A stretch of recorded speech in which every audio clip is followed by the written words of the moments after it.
Well, live from the Emerald City in Seattle, Washington, the UFO, Bigfoot, and paranormal hotspot of the Pacific Northwest. Directly to you listening around the world, my friends, this is Spaced Out Sunday, and I'm your host, Michael W. Hall, the paranormal lawyer, occupying the captain's chair tonight for SOR headquarters. We welcome you to tonight's show, and including all of our listeners on the digital side at Revolution Radio. And don't forget, you can always find our archive shows for free on youtube.com/Spaced Out Radio. Just do us all a favor and hit that subscribe button. Our website is spacedoutradio.com, where we have a plethora of features for you, including rocking out to some Bumblefoot, shopping at our Spaced Out Radio store, and catching up on SOR Newswire, and so much more. Tonight's show is brought to you by Chive Charities. We help make the world 10% happier by donating to Chive Charities today. You can find them on our website. And tonight's special guest that I have on our show is Dennis Stone, everyone. Dennis literally owns what has been called America's Stonehenge. And boy, are we going to have a fun time talking with him about all the archaeological and astro-archaeological issues that are dealing with Stonehenge in America. I think that is going to be fascinating, folks. So hang on, and we are going to also, before we start doing anything, we are going to invite our old friend Peter Davenport back on at the top of the hour here to kind of go over some sighting reports, talk about some other issues in ufology as well. But also we have a special treat, because what I'm finding out in our pre-show banter here tonight, that Peter Davenport and Dennis Stone literally graduated from the same academy in high school up in Derry, Maine, or in that general neck of the woods. So we're going to bring them both on. First of all, let's bring on Dennis. Dennis, are you there? Yes, good evening, Michael. I'm here. All right, buddy. Well, thank you for being on the show tonight. And you are calling in from up there in New Hampshire right now, aren't you? Yes, up in Salem, New Hampshire. That's correct. Yep. And again, thank you for having me on this evening. Oh, my pleasure. This will be a lot of fun. Now, let's bring on Peter Davenport and have you guys introduce yourselves to one another again. Peter, are you there? I am here, and good evening, Dennis. Nice to appear on this program with you. I'm looking forward to your program immensely. Well, thank you, Peter. It's so nice to talk to you and meet you also this evening, and Michael as well. Thank you so much. And what a discovery to find out that you and I have graduated from the same high school, 7 years different from one another. I graduated in 1965, you in 72. What irony. Yeah. Well, it was a surprise for me, that's for sure. Especially when you're on the West Coast. As a matter of fact, Peter, you might want to explain what high school that was, and you guys' connection with Maine up there. That's a fascinating story that I just heard about. Yeah, I know New Hampshire's a small state, but it's actually Derry, New Hampshire, rather than Maine. They're very close to one another, and I know how it's easy to confuse little towns back there, but I moved from Ethiopia, where I attended my sophomore year in high school, back to New Hampshire, where my parents had moved during my absence, and enrolled in Pinkerton Academy, which is a very unique school. It is a high school, but it is a private high school, which is supported, interestingly, with public dollars. The surrounding towns, Hooksett and Derry and Chester. Maybe you, Dennis, know the extent of how far away it has students come to school at Pinkerton Academy. But it was founded. Yeah, they come from the 1800s, and I've forgotten what year it was founded. Do you remember? I think it says, we go by there often, I think it says 1814 in the sign out front.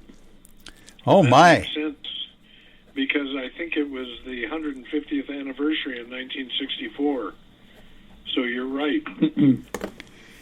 And both of you gentlemen know some of the same principals and teachers when you were going there, it sounds like.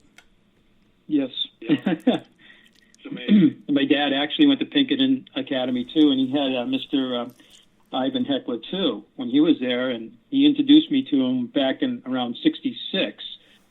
Before I went to Pinkerton, I actually went there starting in 68, and then he introduced me to my future principal, and he remained there for quite a few years, actually, and then Mr. Eck took over. So, yeah, the same. And because Alan Shepard went there and Robert Frost taught my grandfather there about 100 years ago. So some things that went on at Pinkerton. It's quite a bit bigger than when I was there, though, and when you were there. It's a huge campus now. It's gigantic. I'll bet we both know one of your classmates whose name was Mary Jo Thacker. I think she was in your class. Yes, that sounds familiar. Mm-hmm. She was there only one year, and then her father, who was in the Air Force, who'd been serving at Pease Air Force Base in Manchester, was transferred over to Germany. So. Oh, okay. Yeah. So she was in my class too.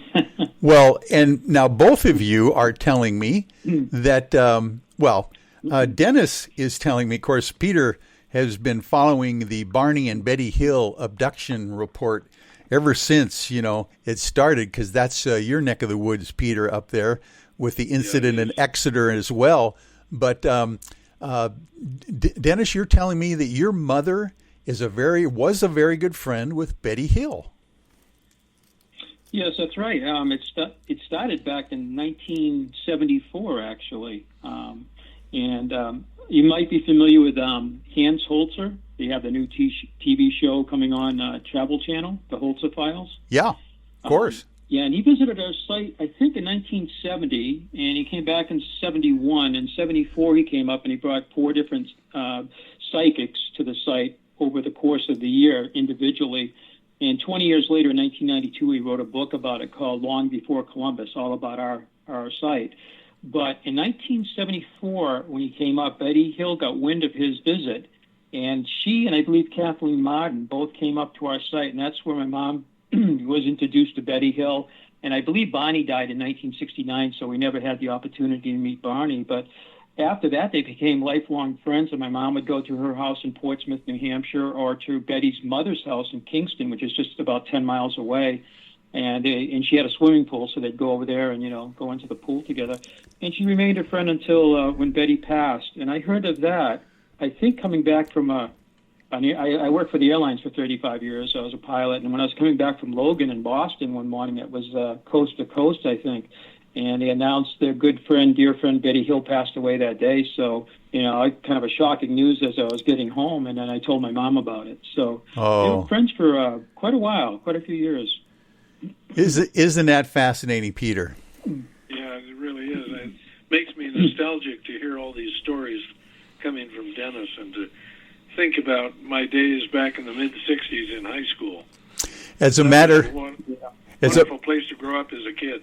As a matter of fact, Peter, while we have you on the line, I would love to have you relate the story of when you were in high school, literally, the day you became a cub reporter at the Derry News and was sent out with a pad and pencil to cover the incident at Exeter.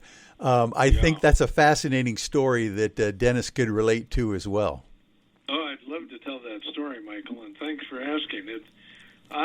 During my senior year in high school in Pinkerton Academy, I was hired by the Derry News, the local newspaper, to be a sort of a cleanup guy and handle the linotype remelting of lead and all sorts of things.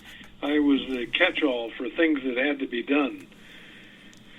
Well, in the course of doing this job, I had gotten on the subject, my favorite subject, which was UFOs, with the editor of the newspaper. His name was Conrad Quimby, whom Dennis knew as well.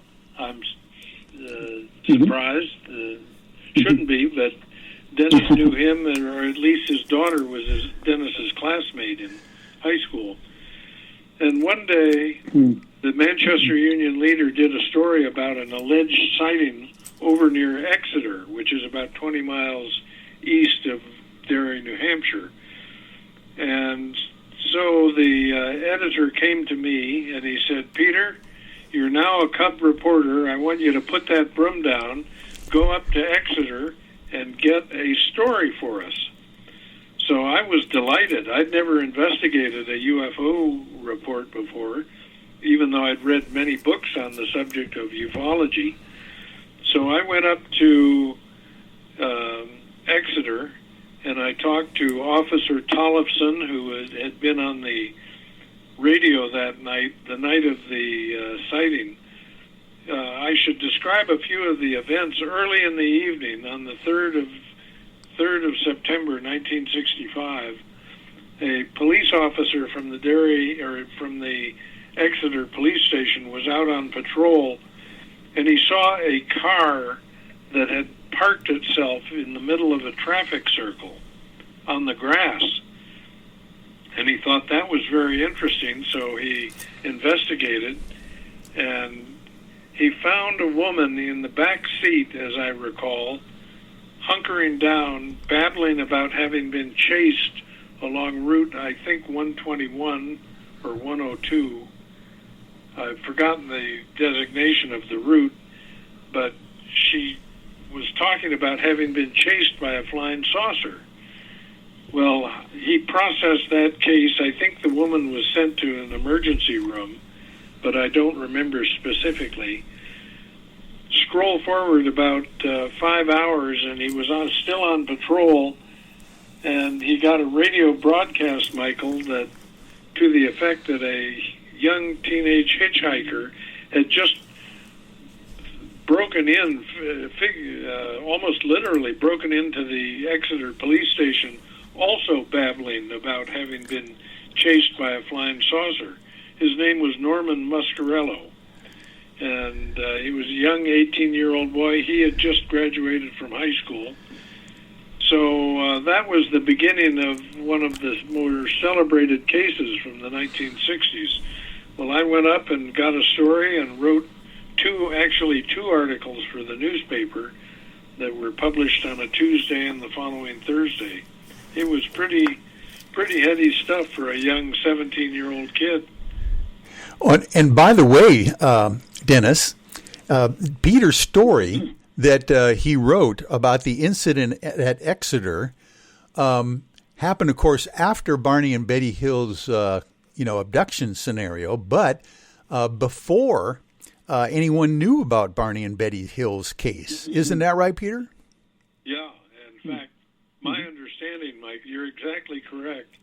My understanding is the incident at Exeter caused enough publicity about ufology that it caused Betty and Barney Hill and their psychiatrist, Dr. Benjamin, I think was his name, to come forward and publicize or advertise the fact that Betty and Barney Hill had had a UFO experience back in 1961, 4 years earlier. I think if I recall correctly, their incident up in northern New Hampshire, in which they appear to have been taken aboard a craft, was on the 19th of September, 1961. So just about almost exactly 4 years earlier. So we had a lot of very interesting incidents, and the one of the things I discovered after I wrote the article is a lot of people in southeastern New Hampshire during 1965 had seen UFOs, allegedly. One gentleman was an electrical engineer for Sanders and Associates in Nashua, which is very close to Derry. And he said he saw his first UFO in the spring of 1965. My goodness. And so There was, I can imagine, Peter, the fact that you're out there with your pad and pencil, just having putting down your broom and sweeping out the newsroom, and talking with these veteran police officers first. Initially, what was your impression when you first got into town and hooked up? Who did you hook up with first, by the way? I hooked up with a gentleman who'd been running the radios out of Exeter Police Station that night. His name was Officer Tollefson, I believe. And when I was there, he summoned Officer Bertrand, who was the first officer to see this craft. He was the officer to encounter the woman whose car was parked on the traffic circle, the center of the traffic circle. And Officer Bertrand came into the police station, and he took me out in his cruiser to the site where he and the young teenage boy, Muscarello, had been chased by this object. So they stood on the edge of a road looking into a big field. In fact, he told me the story. They walked into the field just south of Exeter, New Hampshire, and looking for any trace of the saucer that had chased the young hitchhiker. And while they were out in the middle of this field, a second police officer drove up in his cruiser, and the two out in the field turned around, started walking back to meet this second officer who just arrived. And suddenly they became aware that their bodies were casting a shadow ahead of them. And the second officer to arrive, shouted at them to turn around, and they turned around just in time to see a saucer-shaped craft with flashing lights around its flange rise up from behind a knoll at the very apex of this triangular-shaped pasture. Oh, it gives me chills to think about that. Something straight out of Close Encounters, actually. And that's what happened. Was this in the daytime that you were out in that field with the officer, or did he take you out at night again? Fortunately, it was daytime. If it had been nighttime, I might not be able to talk to you here. Oh, my. I might not be on the planet still. Yeah, and was this the kind of thing that your editor had called ahead and said, hey, we're going to send this young kid out there, treat him well, or did you have to convince these police officers? And of course, the witness, Norman Muscarella, wasn't much older than yourself. Did you have to convince them to talk with you, or did they give you deference as a Dairy News reporter? I've forgotten exactly how all that transpired, but I suspect that I called ahead to arrange an appointment, and I don't know what Mr. Quimby might have done, the editor of the Dairy News. I suspect there's a very good chance that he called ahead to the Exeter police station as well. Yeah. But I interviewed, in addition, I interviewed a lieutenant, I think a first lieutenant, who had been sent down from Pease Air Force Base to investigate this case. And I asked him whether he thought this was a solid case, and he was a little bit evasive, but he said, finally, he said that he couldn't poke holes in the case, which suggested to me that he found the case quite convincing as well. Wow. Yeah, very fascinating. Well, Dennis, do you have this is your chance. Do you have any questions for Peter in something that happened in your neck of the woods as well? Yeah, I just find this all fascinating. I grew up with all of this, too. You know, my dad was kind of really big into these ancient mysteries, and he was interested in UFOs for sure. And we had our own thing over Manchester around 1966 coming back from a lake, and we saw a light over the middle of Manchester, and it was outer belt, Route 93 and 293, and we were going around that. And this bright light over the city, we actually went around it. If it's a star, then you don't do that, And it wasn't a landing light on an aircraft, no beacon lights.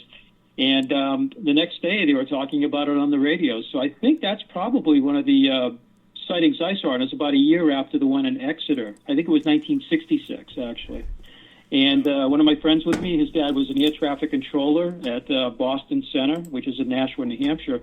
And his dad, when my dad and he got together and at the poolside and talked a bit, probably having a beer or two, he would bring up some things about what he saw on his radar at they have these 21 centers across the United States that, control traffic. And I just retired from the airlines after 35 years. So I did see things while I was flying. I got about 30,000 hours of flying, but it was that particular event that stood out in my mind about 1 year after that one in Exeter, though, right over Manchester, New Hampshire, which is about 15 to 20 miles from Exeter. Well, and Dennis, I don't know if you know this, but Peter's father was also an air traffic controller. Isn't that right, Peter? Well, he worked for the airlines, actually, but when we lived in St. Louis, he was station manager for a major American airline in St. Louis, and then he was transferred up to Boston, and he wanted to live in New Hampshire, just for several reasons. It's just a beautiful place.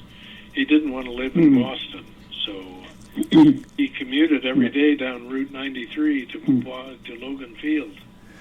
Wow. This is such synchronicity stuff. I love this. And we didn't plan this ahead of time.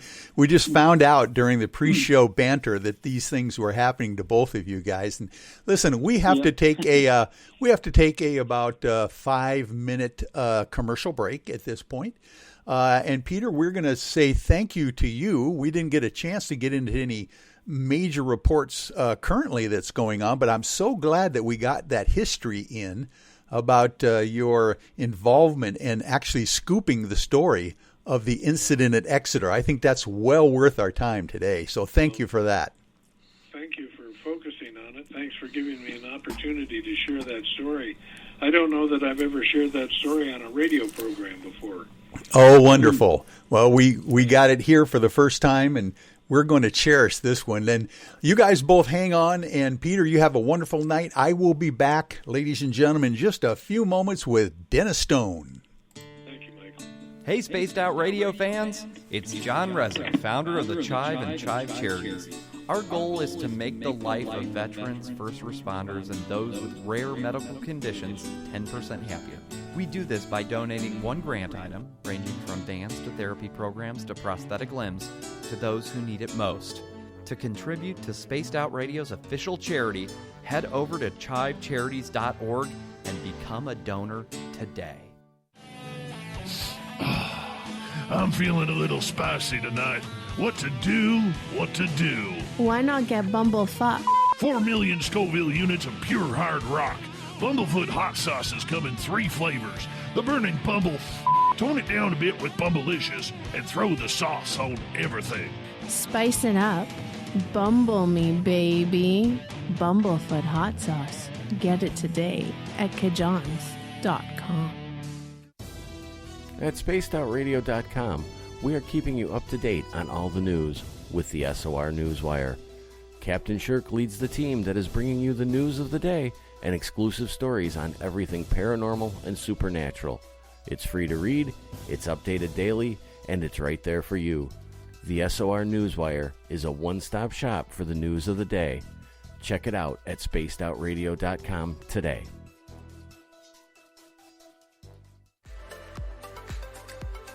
Are you looking for great advertising value for your company? Look no further than Spaced Out Radio. We have a multitude of places to get your name out there, including commercial ads during the show, special promotions, and banners on our website. Our audience is proven to support the companies that support our show. We can make your budget work for you. So for more information, please contact us at sales@spacedoutradio.com.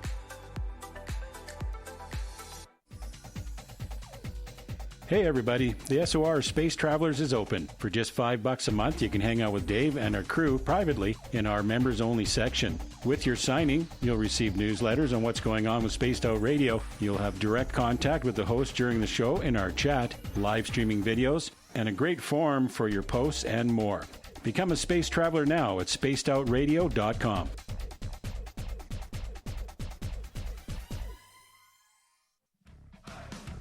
Are you addicted to the woo? Good. Me too. This is Dave Scott, and you can woo it up with me every Monday through Friday, starting at 9:06 Pacific, 12:06 a.m. Eastern, for 3 hours of great entertainment in the subjects you love. UFOs, ghosts, cryptids, intuition. Yes, we hit it all 5 days a week. Look for us at spacedoutradio.com, where together, my friends, we own the night.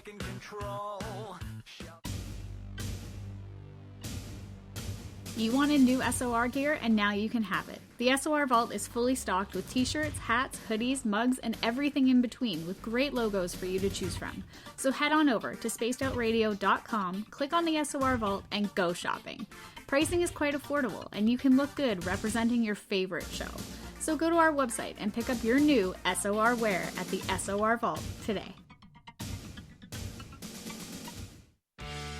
Need that weekend supernatural fix? Look no further than Spaced Out Saturday right here at spacedoutradio.com. I'm Stacey Edwards. And I'm John Edwards. Each Saturday night, Stacey and I are going to bring you the best in paranormal, cryptids, UFOs, you name it, and we're going there. It's all about the experience and to share the knowledge with all of you. So tune us in every Saturday night on Spaced Out Saturdays, starting at 9:06 p.m. Pacific, 12:06 a.m. Eastern, only at spacedoutradio.com.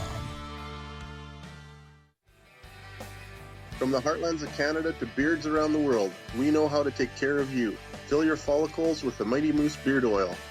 All our oils and balms are handmade and 100% natural ingredients because we care about your beard. And hey, use the promo code SOR2019 and get your Mighty Moose Beard Oil today. You can check us out on our website, mightymoosebeard.com.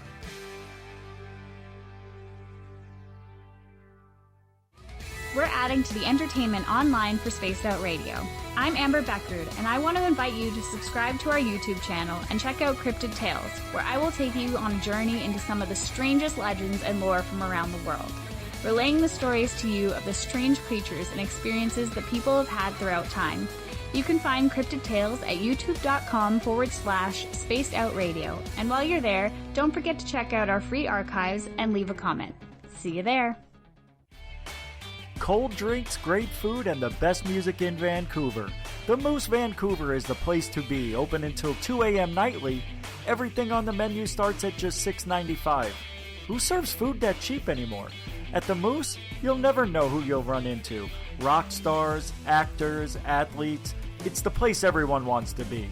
So join us at the Moose Vancouver, the official party bar of Spaced Out Radio. Hello everyone, this is Ryan Stacy from the Experiencer Support Association, otherwise known as TESSA.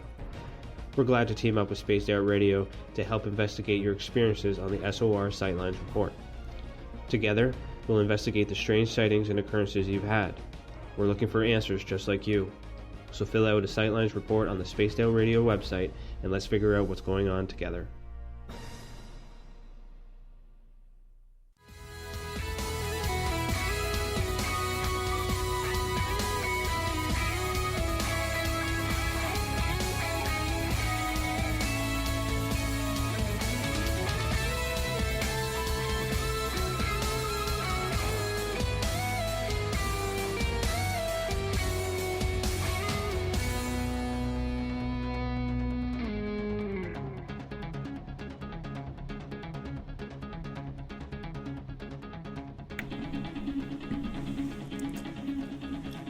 Welcome back, everyone. This is Michael W. Hall, and you are listening to Spaced Out Sunday.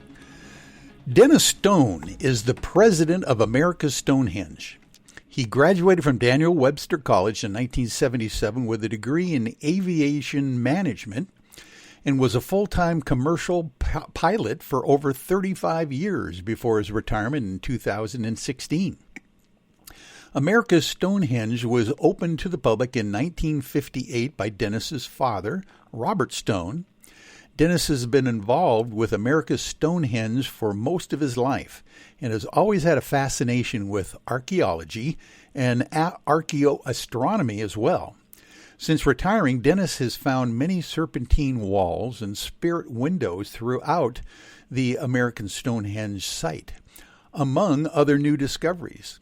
He's taken numerous courses and traveled extensively to ancient sites both in the U.S. and internationally. His website is called www.stonehengeusa.com, and his Facebook page is facebook.com/Stonehenge USA. Well, let's welcome Dennis Stone to the show on Spaced Out Sunday. Hi, Dennis. How are you back again?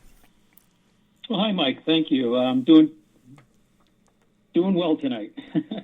Well, I tell you what, that was a real treat to have or listen to you and Peter talk about the old days where you guys literally lived in the same neck of the woods and went to the. You went to a high school, Pinkerton Academy, that was founded in 1814. Is that what you said? Yeah, I think that's right. Yes, 1814. That's right. Yeah. That is fascinating. Can you tell now before we get into all the details of America's Stonehenge, which is going to be just a real treat for my listeners for sure. I would like to get some history and background of you and the area that we're going to talk about. And first of all, if you had any tidbits or history that you can tell us a little bit about Pinkerton Academy, I think that would be fascinating.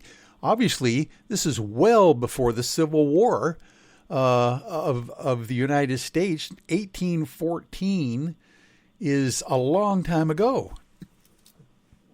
Yeah, exactly. Yeah, well, Derry actually was the home of the first Irish potato, because everybody thinks it came from Ireland, but they actually came from South America to Ireland, and then they came to Derry, and about maybe 2 miles south of Pinkerton Academy was a big farm, which is no longer there. There's a great big development there now, but it was a beautiful farm, and it had a great big sign out there in a historic market that it was the site of the first Irish potato in North America. So.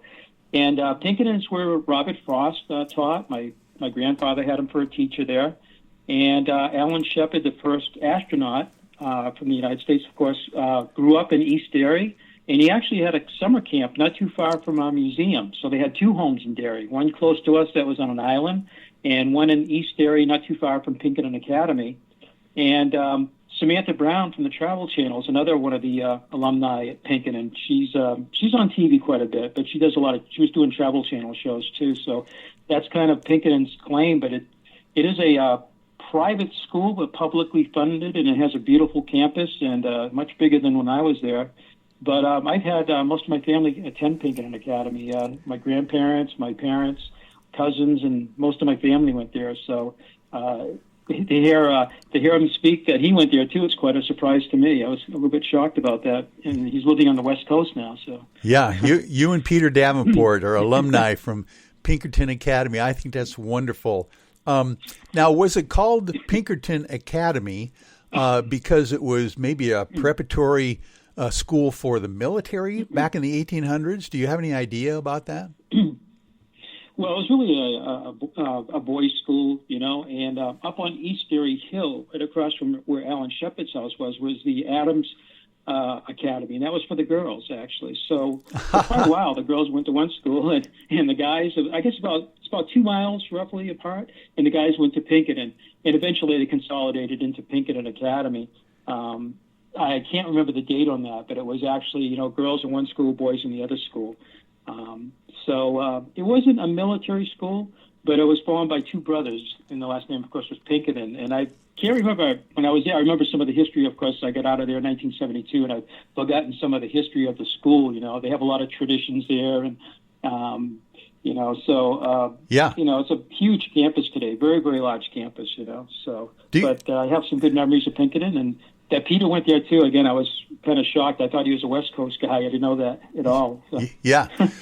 Well, do you suppose as well that the Pinkertons of the Pinkerton Academy would have been related to the Secret Service agency back in those days called the Pinkertons? Remember the detectives? Remember those guys? Yeah. Yeah, absolutely. And I don't know. I might have tried to Google that before to find out if there is a connection. Maybe one of the listeners probably knows, or maybe I should do that after the show. But it is the same name, though. Yeah. And, that's fascinating. Now, you mentioned that your grandfather was literally taught by Robert Frost, America's premier poet laureate. Oh my goodness, the gentleman who wrote the poem, Miles to Go Before I Sleep. Miles to Go Before I Sleep. I don't know the name of that poem, but I sure remember that final line of the poetry is written about a country doctor and his horse and buggy making his rounds late at night, really tired out, and literally going through a road next to snowy wood, I believe, and his horse just taking him along the route. I thought that was a fascinating poem when Robert Frost wrote that. But your grandfather was a student of Robert Frost. Yes, is right. that what you're saying? Yeah, absolutely. Yeah, and I guess Robert Frost, the farm and dairy is actually owned by the state. They bought it in the 1960s, and up to about 1964, it was a junkyard, and it was full of cars. And he had an apple orchard out there, and I guess because of the cars leaking different types of liquids into the ground, it kind of ruined the orchard, I guess, or whatever was remaining of it by that time. So the state bought it. They cleaned out the junkyard, and it is a state historic farm. It's open, I think, 3 or 4 months of the year, and they have poetry readings there. And they have apple trees back there now, and I think that's where he wrote quite a few of his poems, including one about the stone wall makes good neighbor, which is actually kind of ironic because he didn't like the fact that walls separate people, but his neighbor would go out each year and rebuild the wall, and he would help him. You know, it was kind of an irony. And my daughter-in-law just 2 years ago gave me a book with all his poems, and I went through most of them, although that was a few months ago, so I'm starting to forget some of the names of the poems, you know. But I do have the book. I just brought it to our museum and put it in the library over there. So. Oh, wonderful. So. Did your grandfather, or have you heard any stories from your grandfather or your father about what Robert Frost was like as a human being or a teacher? Well, as a teacher, my grandfather died in 1983. It was my dad's dad, and he said Robert Frost was a crotchety old so-and-so. So, I'm sure a lot of people want to hear that, but as a student, that's what he thought. So, yeah. But I guess Robert would actually, Route 28 goes from the White Mountains, not too far from where Betty Hill's incident happened, as we were discussing earlier, all the way down to Cape Cod in Massachusetts. And he would walk from his farm, I guess, up to Pinkerton. And I think it's about, I'm going to say it's a couple miles, you know, that he would actually do that, you know. And it's even in a car, you go like, wow, he walked us every day to school. So, but yeah, that's, and then he had a place up in the White Mountains too, very close to where Betty and Bonnie Hill had their incident, Sugar Hill and Franconia Notch, which is very close to where that incident happened. And he has there's a place up there today. I think it's privately owned, but it is open to the public as Robert Frost Farm because he was in Vermont and he was in a number of places. By the way, on our site, the first mention that we really have is from a 1907 book by Edgar Gilbert, The History of Salem. And he talks about our place being a wonderful but wild place among the rough boulders and the soft pines where weird tales may be woven. And he was working with Robert Frost when they were younger in the mills in Lawrence, Massachusetts. They were friends. So there's a little connection there too, you know. So. Oh my, yeah, with your property in your family that has the America's Stonehenge on it. Oh, this is fascinating how things are woven together out there in the East Coast where you are, and all this history going back literally to the early 1800s and before that, obviously. Was this something that I would imagine you've grown up with this and the lore about the legends in your area and on your property for your whole life, so you're probably used to it by now, but tell us about how it was like growing up in this historic location of mysteries out there in New Hampshire. Yeah, I was actually about 1 year old when my dad got involved in this back in 1955. So I guess that's kind of dating me. But my dad had just got out of the Coast Guard, and he had spent some time up in Labrador and Newfoundland with the Coast Guard working a Loran station, long-range navigation. And he went to Groton, Connecticut, to the Coast Guard Academy. And I guess it's across the river, actually, but he went to the Coast Guard Academy, and then he ended up there, and he thought he was going to end up somewhere like Hawaii, but he ended up there. And he was always interested in history, so he was here in the early 1950s. And he got out of the Coast Guard in 1953, and then he got a job as an engineer at AT&T, Western Electric, and Bell Laboratories. And so he went. He was. I had been born in '54, and on a Friday night in 1955, he was listening to a show called Yankee Yarns, and the talk show host was Alton Hall Blackington, and the radio station was still in existence. It just had its, I think, 80th anniversary just recently. It's one of the biggest stations in New England. It was an AM station, and on a Friday night, they were talking about these strange stone ruins in the next town from where we lived. We did live in Derry, and about 8 miles away from this site. My dad had never heard of it. So for that, maybe a 2-hour show, and it was all about this ancient, site in North Salem, and it just really blew my dad away, basically. And a few days later, he was at a barber shop just waiting to have his hair cut, and he looked down and picked up a magazine to kill some time, and it was a magazine called the New Hampshire Profile. It's kind of like Yankee magazine that covers New England, but it was the one that covered New Hampshire.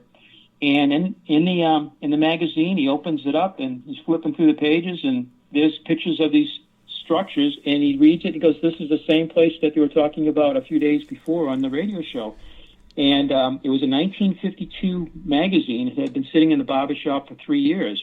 So it's kind of one of those coincidences and kind of a lucky thing, I guess, So my dad said to the barber, "Can I take this home?" And he goes, "Well, how old is that?" He goes, "Well, it's 3 years old, 1952. He goes, "Take it." There are my aunt and uncles up in Derry that Saturday night playing cards with about 10 people. And they're probably having some beer and having some cigarettes and playing cards. And my dad took the magazine at some point and put it on the table, and they kind of passed it around. Nobody knew what this place was, And it got to my aunt and uncle, though, and they looked at it and said, that's the place, I think, where we were back in the 1930s. And they said, well, we used to ride our bikes down there and picnic, back in the mid-30s. And my dad goes, wow. He goes, "You know what this place is?" He goes, "Well, we haven't been there in, 20 years. Maybe we can go try to find it, So the next day on Sunday, I stayed with my grandparents, and my mom, dad, my aunt, and uncle drove around in North Salem, New Hampshire, trying to find this place. It was not open to the public. There was no signs, there was nothing telling them where it was. So they drove around, and finally they saw a place that looked familiar. They pulled over, and they went up through this old back road, and sure enough, they came up upon the ruins. And then my dad climbed under a chain link fence that surrounded what we call the main site.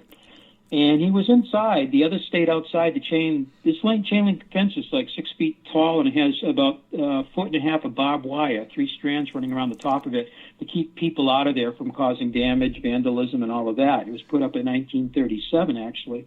And the fence is still up there today. It's in great shape. But my dad was in there looking around and just got totally memorized by the place, and mesmerized, I should say. And when he came back out, my aunt and uncle, my mom go, "What do you think?" He goes, "Well, this place is amazing." He goes, "I've never seen anything like this."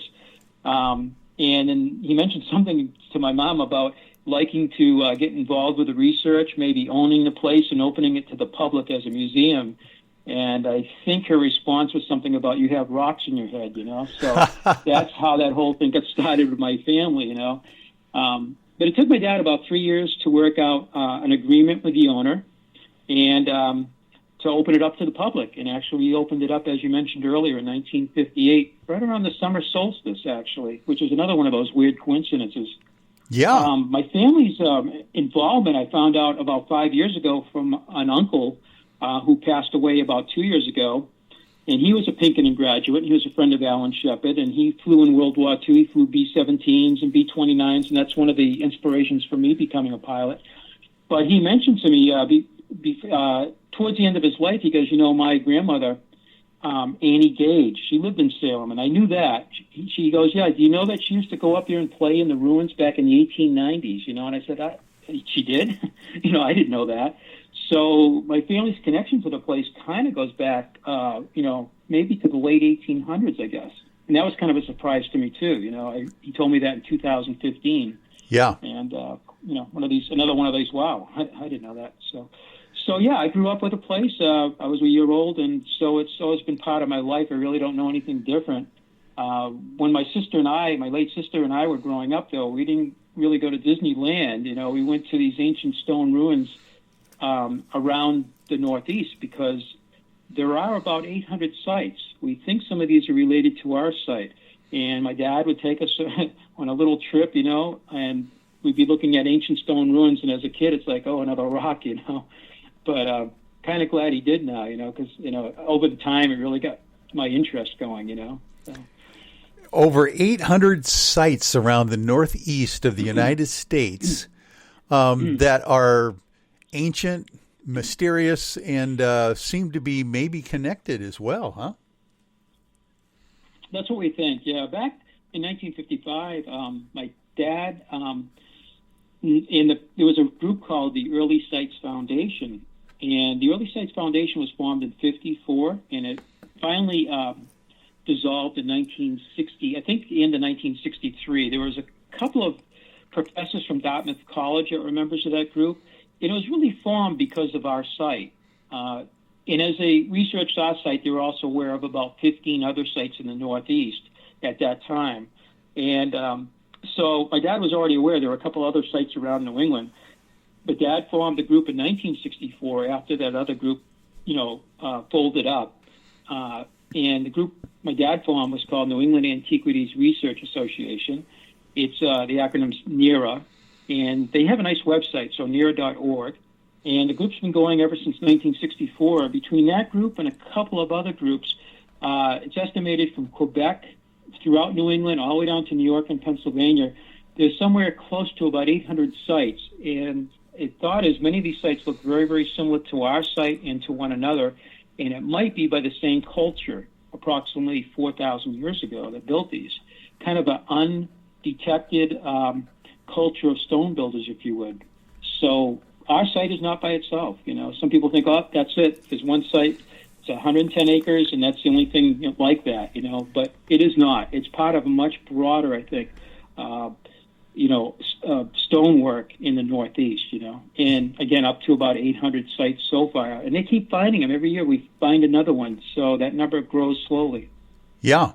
Yeah, and this is over 100. Your site is particularly, the America's Stonehenge site, is over 100 acres. Is that what you're saying? Yeah, about 106 acres, right. And when my dad bought it, he started purchasing it.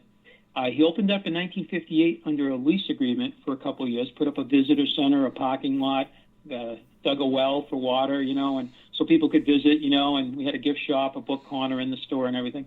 I think initially it was about 20 acres of land, and then over the next couple of decades, my dad was able to purchase the entire hilltop because he didn't want houses on the hill.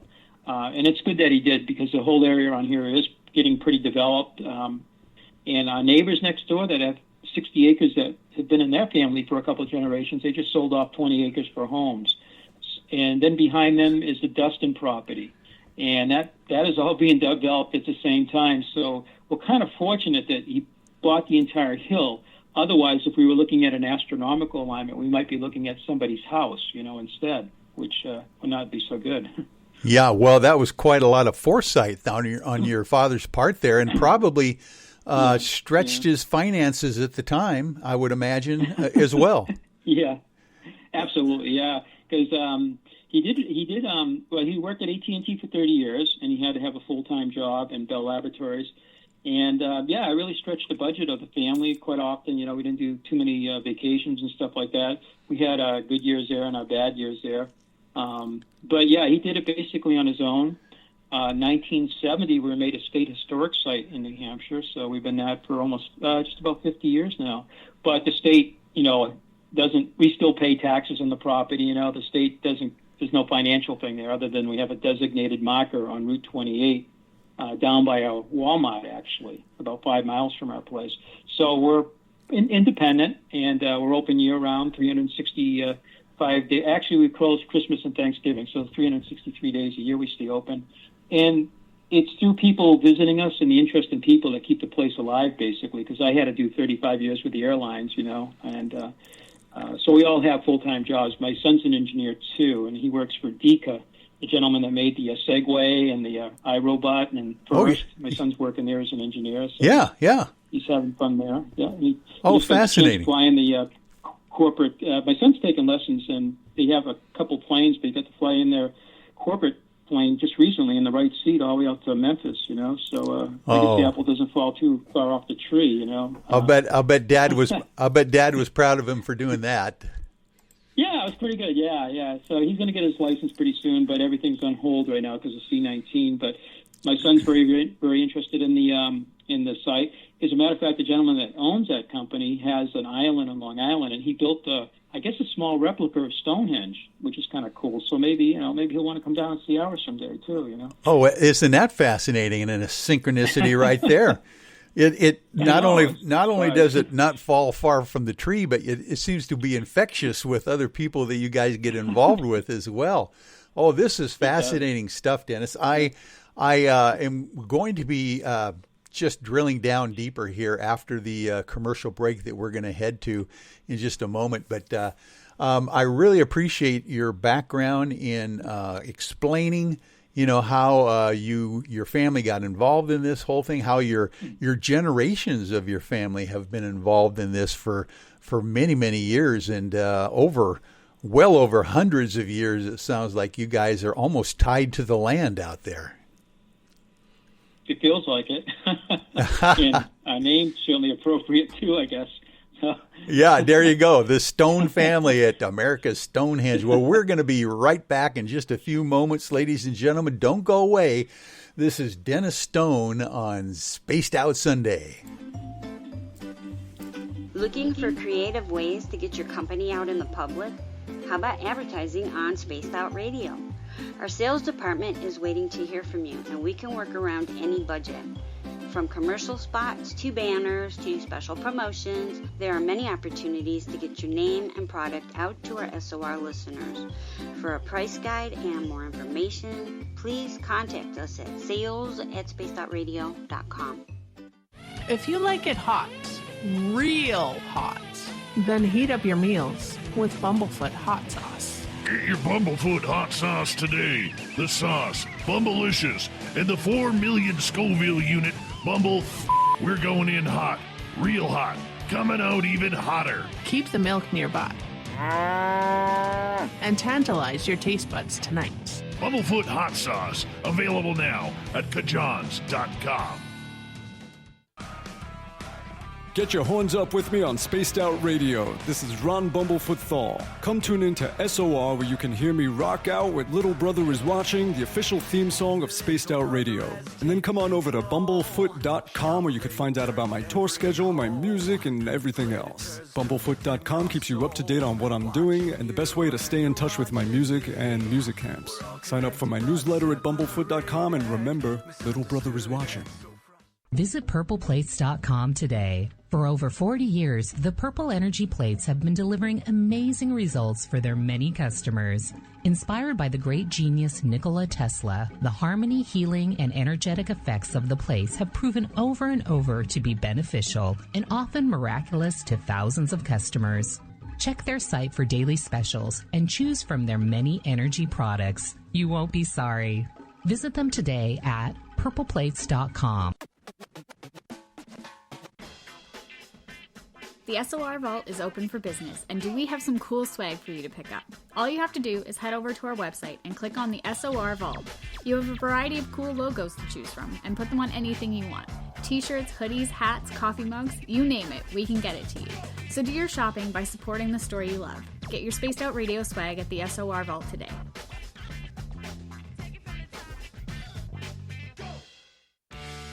Hey everyone, I'm John Edwards. And I'm Stacey Edwards. Together we're taking over Saturday nights on Spaced Out Radio, where we're going to bring our own experiences of the paranormal and talk to the best people we can find to help bring you answers to your strange tales. We're here to entertain your need for weekend woo! So tune us in at spacedoutradio.com starting at 9:06 Pacific, 12:06 a.m. Eastern, where we can all get a little spooky together. Spaced Out Saturday nights right here at spacedoutradio.com. We are scouring the world for the most intriguing stories of your day. Take the time to read up on the SOR Newswire, where our team, led by Captain Shirk, will deliver to you some of the best paranormal and supernatural news, along with some stories that will blow your mind from the weird to the wacky. It's the news outside the news that piques interest, and that's what we're looking to deliver to you. The SOR Newswire, only at spacedoutradio.com. We all know on Spaced Out Radio we love a good beard and mustache, so why not take care of your facial hair with Mighty Moose Beard Oil? Made in Canada, we're taking care of beards and stashes around the world. We use 100% natural ingredients with our oils and balms to make your whiskers feel silky smooth. Use promo code SOR2019 at mightymoosebeard.com today. Hi, this is Amber Beckrud, and I want to invite you to subscribe to our YouTube channel where we store all of the SOR show archives for free. And as an added bonus, every 2 weeks I'm posting brand new content on Cryptid Tales, where I will get into some of the spookier legends and folklore from around the world and tell the stories that go with them. Find us at youtube.com/spacedoutradio and check out Cryptid Tales today. Drop a comment and let me know what you want to hear. See you there. Are you an experiencer of something strange that can't be explained? Do you want help finding out what's going on? I'm Ryan Stacy, head of the Experiencer Support Association, otherwise known as TESA. We've teamed up with Spaced Out Radio to investigate cases filled out in the SOR Sightlines report. We are independent and there's no cost to what we do. All we need is your experience. Let's find out what's happening together on the SOR Sightlines report. Hey, space travelers, this is John Resig, founder of the Chive and Chive Charities. If you know anything about our website, you know we like to do things a little differently. We're not some faceless organization collecting money for a nebulous cause. Our donor dollars go directly toward life-improving items. Then we give those items directly to an underdog who needs it most. To become a donor with Spaced Out Radio's official charity, Chive Charities, just go to chivecharities.org/donate. For the price of 1 cup of coffee a month, you can become an SOR Space Traveler. The Space Travelers Club is a place where you can interact with other listeners, either live during the show or on our great forum. We want your stories, pictures, comments, and ideas. You'll get live video streams, exclusive content, and be a part of our newsletter. Stay in touch with everything SOR. The Space Travelers Club is just $5 a month at spacedoutradio.com. Hi there, this is Dave Scott, and I'm bringing you the Woo every Monday through Friday on Spaced Out Radio. I'm going all out to bring you the strangest, oddest stories and subjects I could find for your entertainment. Why? Because when we hit peak Woo, I know I've done my job. So come tune us in at spacedoutradio.com, 9:06 Pacific, 12:06 a.m. Eastern, and together, my friends, we own the night.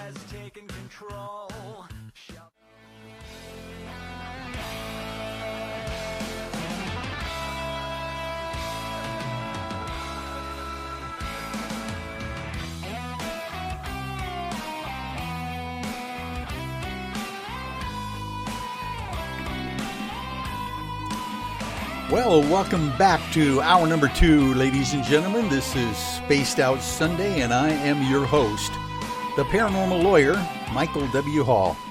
Thanks for joining me, and we welcome back everyone listening in on our terrestrial affiliates, WQEE 99.1 FM in Noonan, Georgia, and UPRN 107.7 FM in New Orleans.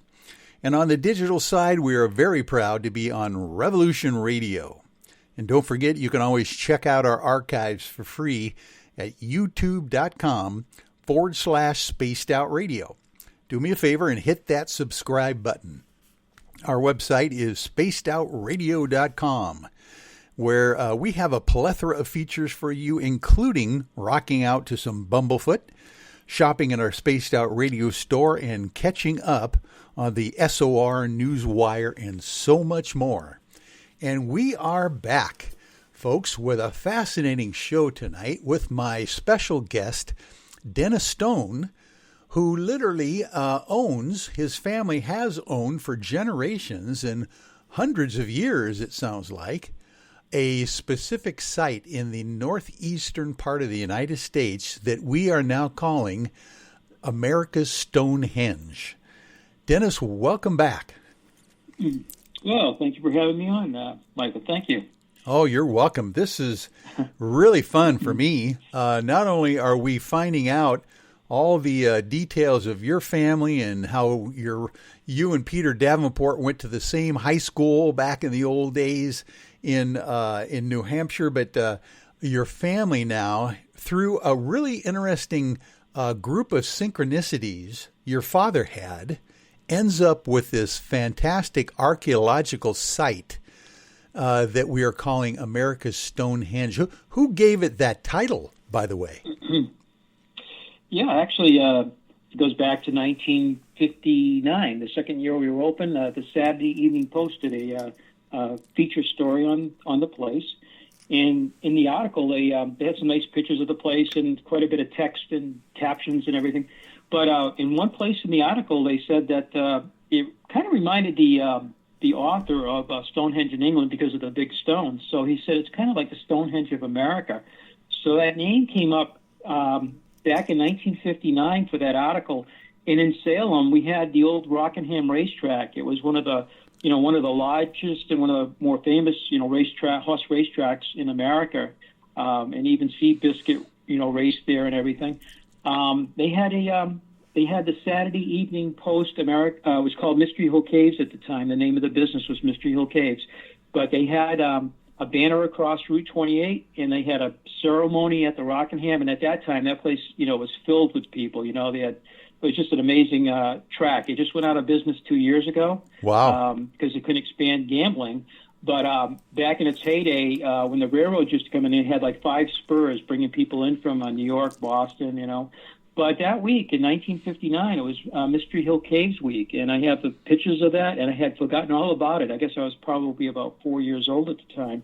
So the name goes back to then, but it wasn't until 1965 that we actually started looking at astronomical alignments. So again, it's one of those things, the name came before the research on the alignments, almost like a strange coincidence, I guess. Yeah. So in 1982, we changed the name from Mystery Hill. We dropped the word cave in 1963 because a lot of people thought maybe it was natural caves, and there are a number of places in New England that have caves and they're really beautiful, but they're natural, and this place was man-made, so the word cave went away. And in the American Cave magazine, I think they had a cave magazine. We used to get it anyway. They changed us from a natural cave formation to an artificial cave, So they were still kind of nice to us, but our place is man-made. It's not geological. So in 1982, they changed the name of the place to America's Stonehenge because it better reflects the purpose of the site, we believe, is it's kind of a calendar site. We have alignments with the sun, moon, and stars. So the functionality of it's very similar to Stonehenge in England, but the form is quite a bit different. It doesn't look like Stonehenge, but it functions for the same in the same way, basically. So today it's called America's Stonehenge, and the name of the hill is still Mystery Hill. My dad named it that, and on topographical maps, it didn't really have a name before. People referred to the places, a family that used to live up there called the Paddies. They called it, Paddy's Caves and Paddy's Hill. But it never had an official name until my dad gave it the name Mystery Hill Caves, and then they dropped the word cave, and then it became on the topographical map Mystery Hill. So it's America's Stonehenge, and the hill is Mystery Hill. Wow. And what is the elevation of Mystery Hill? Just to give us an idea of what this looks like from somebody thinking about how high a hill might be out there. Yeah, it's not huge, especially if you're in the Rockies. It's 360 feet above sea level, and again, it's about 106 acres. The hills around us are actually a little bit higher than our hill, and that ties into the astronomy of the hill pretty nicely too. We're kind of in the middle of a bowl, kind of looking up the surrounding hills, and we found that out in the 1970s. Actually, it's probably one of the reasons they chose our hill because of the astronomical alignments, we think. Yeah. It's about 360 feet above sea level, and we're 40 miles north of Boston, and the seacoast is about 20 statute miles to the east of us. Oh, fascinating. Okay, so, but basically, we're thinking at this point that this is not like a man-made mound. this would have been a pre-existing hill that maybe these ancient architects, astronomers, whatever they were, used because of its location. Is that right? That's correct, yeah. That's a very good summary of it. It's a granite hill. It's solid granite. And the interesting thing about it is there's a fault line that runs right through the middle of it, east to west. It bisects what we call the main site. It's about an inch wide, crack in the bedrock. You can see it with your eyes visually on the main site. And the whole hill, part of the hill is gone, I think the southern part of that has moved to the east, and the northern part of that fracture has moved to the west slightly, and one part of it's a little higher than the other. So we're on a fault line. It's called the Clinton-Newbury fault line, and it goes out to the ocean out near what they call Cape Ann. And then it goes down into Connecticut. It wraps itself around New England and goes into Connecticut, and it goes through another site, one of these 800 sites, except this site is about 8,000 stone features, man-made stone features, covering about 35,000 acres in a town of North Stonington, Connecticut. And that fault line wraps itself right down into that site there. So one other thing about these ancient sites is fault lines seem to attract ancient people. And in Europe, in Wales and England, there's about 700 stone circles, megalithic man-made stone circles, and they're either circular, elliptical shape, or they're egg-shaped in some cases, but they are either sitting on or next to fault lines. And I was just reading about the ones in Scotland because there are about 700 up in Scotland, and I found one up there is sitting on a fault line. I don't know about the others. But fault lines seem to be an attraction to these ancient people. So the whole hill is split right in half, and you can see it when you walk up there. It's on the tour, actually. Yeah. So what you're anticipating at this point, that even though the site is quite ancient itself, you mentioned something like 4,000 years old potentially. Maybe the fault line was there previous to them actually building on the site. Is that what you're thinking? Yes, and I think this fault line, they say it's dormant, and I believe we have it in my dad's book that came out in 2003. I'm going to say something like a quarter of a, gosh, I'd have to look at the book now. It was there either 250,000 years ago since it was, active. I think that's the time period, 250,000 years ago when it was active. However, when we have tremors in New England continuously, and I have a printout going back to the 1600s, before we even had seismographs. It gives you epicenter and magnitude. I guess they had to estimate that. All the way up to, I think, 1995. So New England is still rebounding from the glaciers. If you go back about 19,000 years ago, the last glacial maximum, this area was pressed down maybe a quarter to a half a mile by almost a mile of ice above us.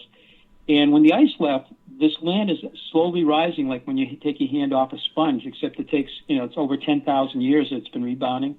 So the Earth is still rumbling, and that energy will actually go to that fault line. It actually goes on. It causes stress on it.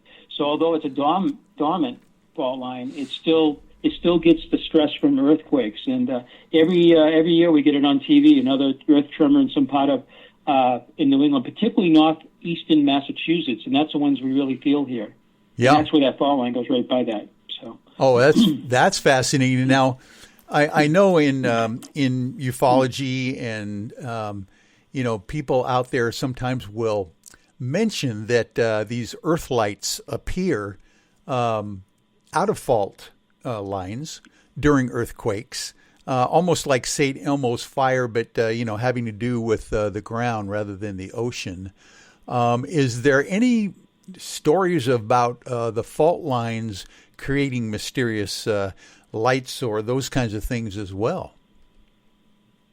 Yes, in fact, that's in my dad's book too. They call them earthquake fault lines, as you mentioned, and that has been seen. I guess they have. I was watching something the other day on one of it was either the Travel Channel or another channel, and they were showing look like balls of light, almost like a ball lightning, they call it, Yeah. It was ionized, it's just amazing. And it's like, and sometimes these things occur even before an earthquake is felt, it could be a period of time before that these things illuminate.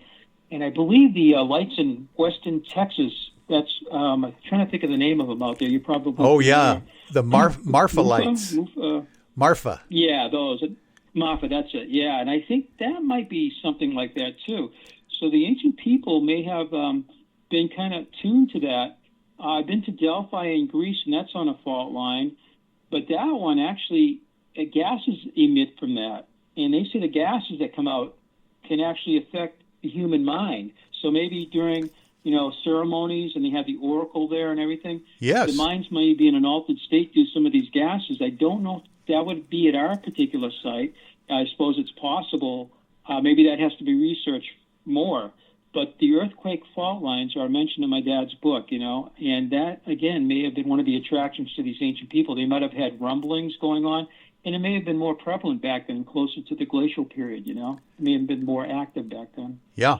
And obviously, it sounds to me that maybe these ancient folks were in tune to maybe these unique qualities that they felt as well during these areas where, like you said, if it was affecting people's minds, maybe the gas, and or just the ley lines and the electromagnetic effects that might be, accompanying those kinds of things. That might be something that if you didn't have cable television and you didn't have a lot of distractions, you probably would really understand that there's something really unique in this area. Now, you did mention that at one point there were some psychics that were taken to your property or something. Tell me about that a little bit more. Yeah, people have always different backgrounds, have always been interested in our site. But Hans Holzer, pretty famous and pretty early in his day, was one of these paranormal investigators. And on Travel Channel now, there's a new show based on him called The Holzer Files. It just came out last year. And we may end up on that because he came in 1970. We have slides of him up in Derry at the country club with us, I think in 1970, I believe in 71.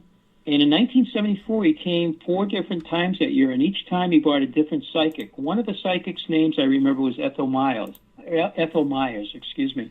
And then there were 3 others, and I can't think of the names off the top, but I have the book, I could actually find out. But they came over the course of that period of time. But it wasn't until 18 years later, in 1992, he actually wrote a book about our place called Long Before Columbus, and again by Hans Holzer.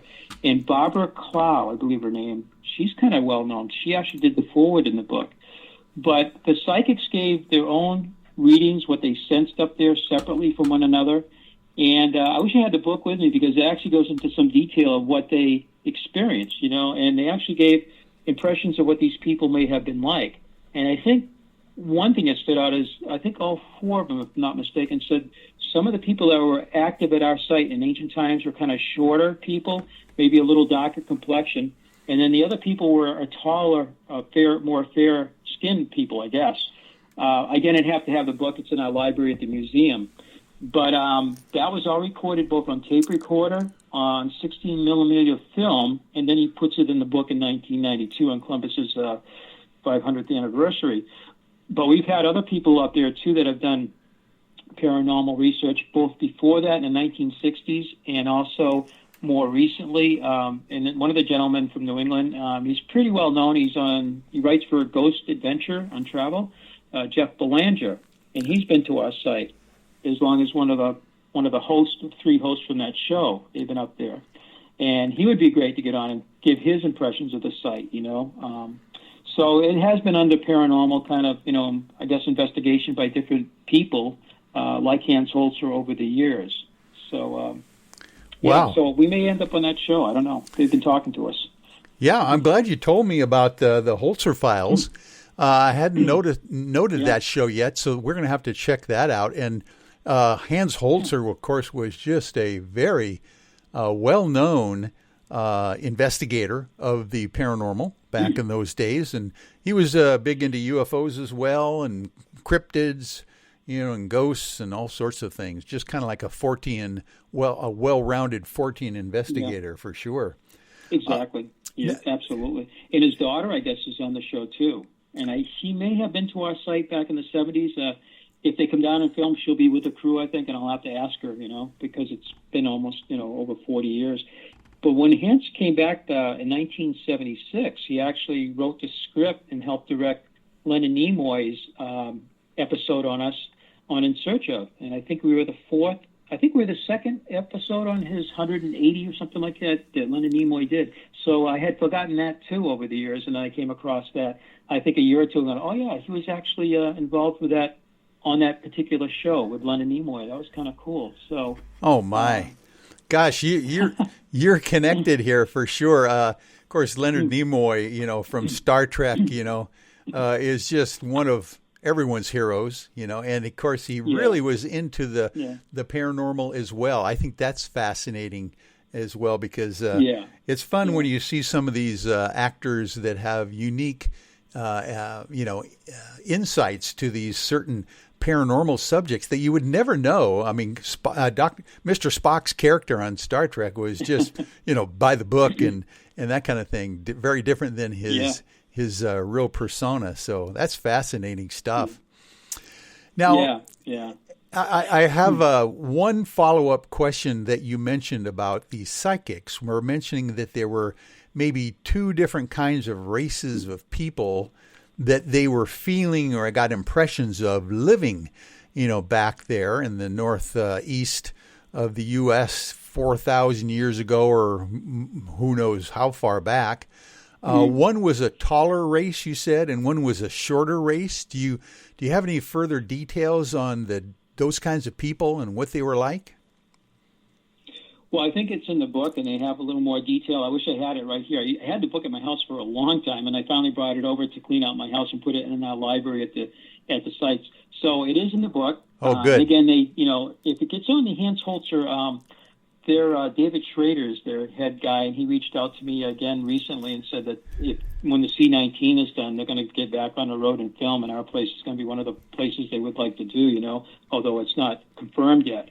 And I think that will definitely get on that show, so if anybody's interested and the show comes up on us, they'll see that in detail, what these people sensed at our site, the type of people, how big they were, their complexion, things like that. I myself should probably memorize that a little bit. I memorize a lot of things, and I just have a general thing on that, Oh no, not at all. Not a problem. I just just wanted to get the clarification, but it sounded to me is what you're saying is that these were not Native American tribes necessarily. These were just a different race altogether, huh? Possibly, yeah. We know Native Americans are in New Hampshire going back over 10,000 years, going back to the Paleo, and then the next stage is Archaic, and then Woodland. And they were around our site, too, because we have a glacial cliff shelter that overlooks one of the rivers called the Spigot River, and that goes into the Merrimack River, which is one of the larger rivers in New England. It goes right out to the ocean. And by the way, at the mouth of the Merrimack River, which is about 18 miles from here as a crow flies, just about 10 years ago, they were doing some construction near the mouth of it, and a Phoenician coin came out of the ground, because that's one of the people that we're interested in, our cultures, actually, the Phoenicians. Wow. The Native Americans were living in a glacial cliff shelter. It would have been probably a summer residence. The pottery that came out of there in 1959, when my dad, was doing some excavation. He was an archaeologist, too. And he was with, I guess, the Early Sites Foundation at that time, before NERA. And the pottery is on display in our museum. It's one of them, a very large bowl, and it dates by its style to about 2,000 to 2,500 years old. It's called the Middle Woodland period. And 1995, down near our visitor center, where the people come in at the parking lots there, we have a little covered bridge. In that area, we're doing a shovel test pit. And the lady that was doing it was the president of the New Hampshire Archaeological Society, and she's been with us since 1989. But she was doing a shovel test pit study, and sure enough, she found a wigwam site. And the post moles were in a circular, pattern,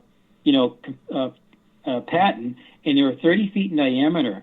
So all the poles that once held up this oval or dome-shaped wigwam, they would rot, and they would leave the stain behind, and that's what they found. But in the middle of this wigwam, they found two fire pits, and the charcoal was tested by Woods Hole Oceanographic Institute, and the calibration was done by the University of Washington out in your area. And the date came back of 2,000-year-old fire, charcoal, and 1,700-year-old charcoal. So we think that was a winter structure, and then the glacial cliff shelter would have been where they were in the summer. So people often ask, were Native Americans, around at all, a couple thousand years ago? Yes. And they were around over 10,000 years, even up in the White Mountains in New Hampshire, which is a surprise because of the conditions up there. But at our site, we know that they were, on both sides of our hill, on the west side at the glacial cliff shelter, on the east side at the wigwam site. And that's where our parking lot is. And we think the parking lot was a village, because on the other side of the parking lot, we found a cooking rack about 200 feet from the wigwam site. So the parking lot, I think, put in 1958 when we opened, was actually covering the remains of a village. My! Yes, we think there were other people that came in to build this, and they may have been coming across from the Atlantic Ocean, actually. Yeah, I would imagine that is a possibility for sure. One of the historical things that I've studied in my time as well is that when some of the pilgrims and explorers came to America on the East Coast, they actually found some Native Americans living here that were speaking Basque from Spain, the Pyrenees Mountains. And they don't know how that could have happened if they didn't have the transatlantic, travel, down by that period of time. So isn't that fascinating? Well before we think people, of course, the 1600s was when Plymouth Rock was founded and discovered, and even before then, they're talking people already been here. So, Dennis, this is great stuff. We are going to take another break for about 6 minutes, so you get to relax and take a break yourself if you'd like here, and we will be right back with more of Spaced Out Sunday. Cold drinks, great food, and the best music in Vancouver. The Moose Vancouver is the place to be, open until 2 a.m. nightly. Everything on the menu starts at just $6.95. Who serves food that cheap anymore? At the Moose, you'll never know who you'll run into. Rock stars, actors, athletes. It's the place everyone wants to be. So join us at the Moose Vancouver, the official party bar of Spaced Out Radio. Hey, space travelers, this is John Resig, founder of the Chive and Chive Charities. If you know anything about our website, you know we like to do things a little differently. We're not some faceless organization collecting money for a nebulous cause. Our donor dollars go directly toward life-improving items. Then we give those items directly to an underdog who needs it most. To become a donor with Spaced Out Radio's official charity, Chive Charities, just go to chivecharities.org/donate. Hello, this is your guitar man, Ron Bumblefoot Thal, and I have to tell you, I love the response I get for Little Brother is Watching from Spaced Out Radio fans. It's amazing how music can inspire and make people think deeper about what's going on in the supernatural world. You can head over to my website, bumblefoot.com, to check out my music, my guitar workshops, my touring, even check out some of the hot sauces that I'm working on. And make sure you keep on listening, because with Spaced Out Radio, you know Little Brother is watching. We're adding to the entertainment online for Spaced Out Radio. I'm Amber Beckrud, and I want to invite you to subscribe to our YouTube channel and check out Cryptid Tales, where I will take you on a journey into some of the strangest legends and lore from around the world, relaying the stories to you of the strange creatures and experiences that people have had throughout time. You can find Cryptid Tales at youtube.com/Spaced Out Radio. And while you're there, don't forget to check out our free archives and leave a comment. See you there. Hey everybody, the SOR Space Travelers is open. For just $5 a month, you can hang out with Dave and our crew privately in our members-only section. With your signing, you'll receive newsletters on what's going on with Spaced Out Radio. You'll have direct contact with the host during the show in our chat, live streaming videos, and a great forum for your posts and more. Become a space traveler now at spacedoutradio.com.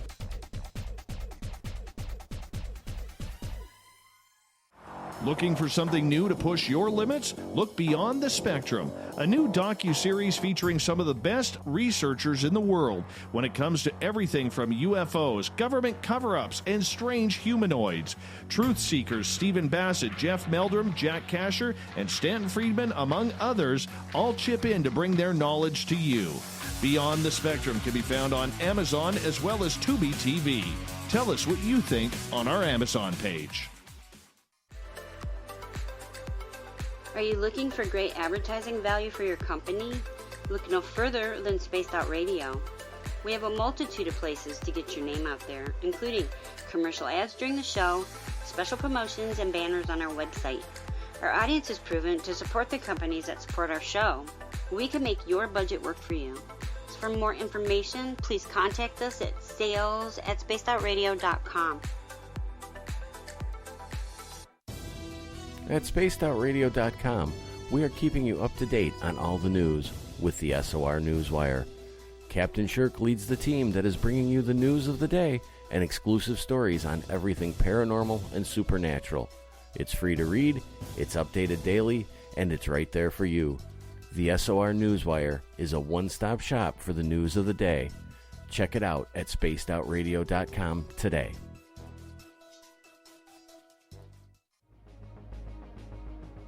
Hello everyone, this is Ryan Stacy from the Experiencer Support Association, otherwise known as TESSA. We're glad to team up with Spaced Out Radio to help investigate your experiences on the SOR Sightlines Report. Together, we'll investigate the strange sightings and occurrences you've had. We're looking for answers just like you. So fill out a Sightlines report on the Spaced Out Radio website and let's figure out what's going on together.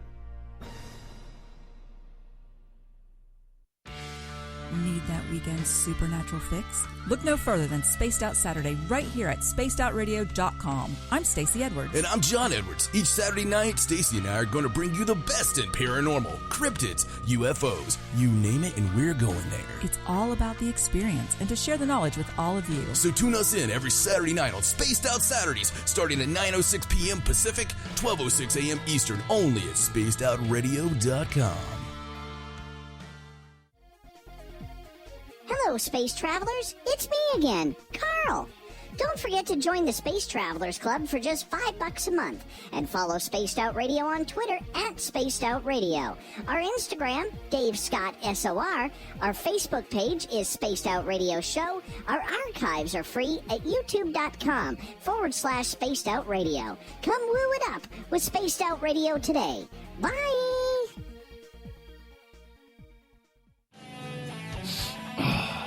I'm feeling a little spicy tonight. What to do? What to do? Why not get Bumblefuck? 4 million Scoville units of pure hard rock. Bumblefoot hot sauces come in 3 flavors. The burning Bumble. Tone it down a bit with Bumblicious and throw the sauce on everything. Spice it up. Bumble me, baby. Bumblefoot hot sauce. Get it today at kajans.com.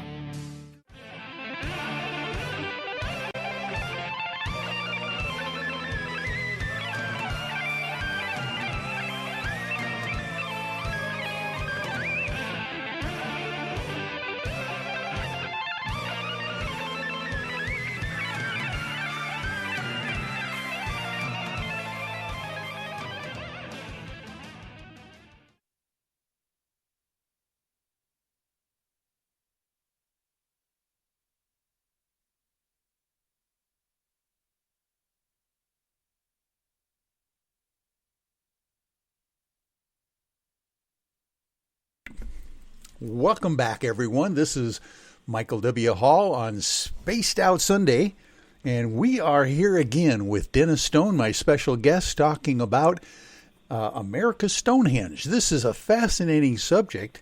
The idea that in the northeast portion of the United States, at least, the history of civilization of some kind has gone back for thousands upon thousands of years. Dennis, welcome back.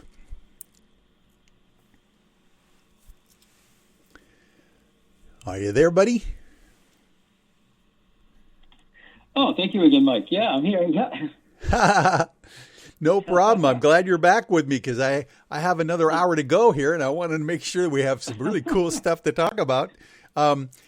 By the way, this is really interesting. The idea that all of this history seems to be action-packed on the East Coast, northeast coast, obviously, where you are from.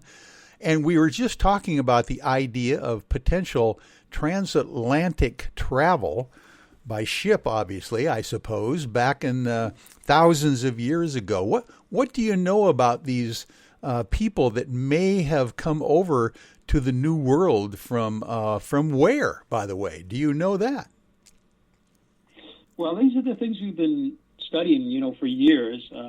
The first work began in the 1930s, and we're still investigating it. We don't have conclusive evidence yet or proof, of exactly who these people are, but we think that people are using the oceans more as highways rather than as barriers, and that these people that came to the New World between here and Central and South America may have come over from the west coast of Africa, Mediterranean, and also from Europe. The reason we say that is not only the stylic structures, not only at our site, but throughout the Northeast, but there's place names that are rivers, mountains, valleys, and gorges throughout New England and New York and Pennsylvania that are not only Native American words with a certain meaning behind them, like the Merrimack River has a certain meaning, the Amoskeag River. There's a lake up in Vermont called Lake Memphremagog, for instance, and Cortakeechee Gorge is a big gorge in Vermont, right on the New Hampshire border. It's beautiful. But these words are not only Native American with a certain meaning, but in that case, they're ancient Gaelic. And Dr. Barry Fylth from Harvard University, he was there from, he passed away in 1994, and he was an invertebrate marine zoologist. He was from New Zealand originally, got his education up in Edinburgh, Scotland, and then he came to the States and taught at Harvard. One of his things that he did at the same time is he was investigating and learning ancient languages. And he could read about 15 ancient languages, Minoan, Linear A and B, Phoenician, Libyan, Celtic, Egyptian hieroglyphics, and so on. And I guess he could speak 7 modern languages, too. But he had a group called the Epigraphic Society, and this is a group of about 1,200 members that were out investigating strange markings on rocks in North, Central, again, in South America. And he first visited the site in 1975, and we had found some stones in one of our chambers back in 1964, 2 kind of triangular-shaped stones, probably about 18 inches across, maybe a foot tall, that had all these little markings on them, and we didn't know what they were. They sat in our museum for about 11 years, from about 64 up to 75. And when he came up and visited, he looked at the site, and then he started looking at some of the artifacts, like these inscriptions or markings. And after studying them for a while, he came to his conclusion that these were Old World, and one of them was Iberian Punic or Phoenician. The other one was Celtic Ogham, and then another one was Libyan. And his belief is that these people came out of Spain and Portugal, the Iberian Peninsula, and they came to the New World. Phoenician writing has been found from Maine on an island called Little Manana Island, which is close to Mohegan Island up in Maine, all the way down to the Parahiba stone down in Brazil. And in between, there are just hundreds and hundreds of stones with markings on them that some of these were found by people like in the 1600s. There's a stone called the Dighton Rock in Massachusetts, near the Cape Cod area. There's a Bourne stone from Bourne, Massachusetts. And I think the Dighton Rock was seen by Cotton Mather, I believe it was, of Yale, back around 16. There's actually a date when he saw it. So some of these stones have been seen for centuries, not just recent discoveries, but things that have been seen, and people have been questioning what they are. So these things are all over the Northeast, actually going right into Canada. In Sherbrooke, Canada, at the St. Charles Seminary, there's a stone up there, too, that may be Phoenician. It's on display up there. So the thought is these people came out of Western Europe, the Mediterranean area, and Western Africa into the New World. And as I mentioned before, on the mouth of the Merrimack, a Phoenician coin was found there about 10 years ago. But right after my dad passed away in 2009, this coin was found there. Oh, my. I'll bet your dad would have been excited to know that. Something like that was found. Yeah. Oh, absolutely, yeah. I mean, but it's just, that's one of, many, many thousands of different artifacts that we call UPAs, out-of-place archaeological artifacts. They really shouldn't be there, but they are. These things have been found out in in Kentucky, Tennessee, through the, because of the Ohio Valley. So it's not just a Northeast thing. It looks like people are traveling across the continent using the waterways as their highways back then. Yeah, I like that Oopas, like a Oopa Loomba. Yeah. But literally, that's what our site is basically. It doesn't belong. It doesn't belong there. Well, obviously it does because it's there.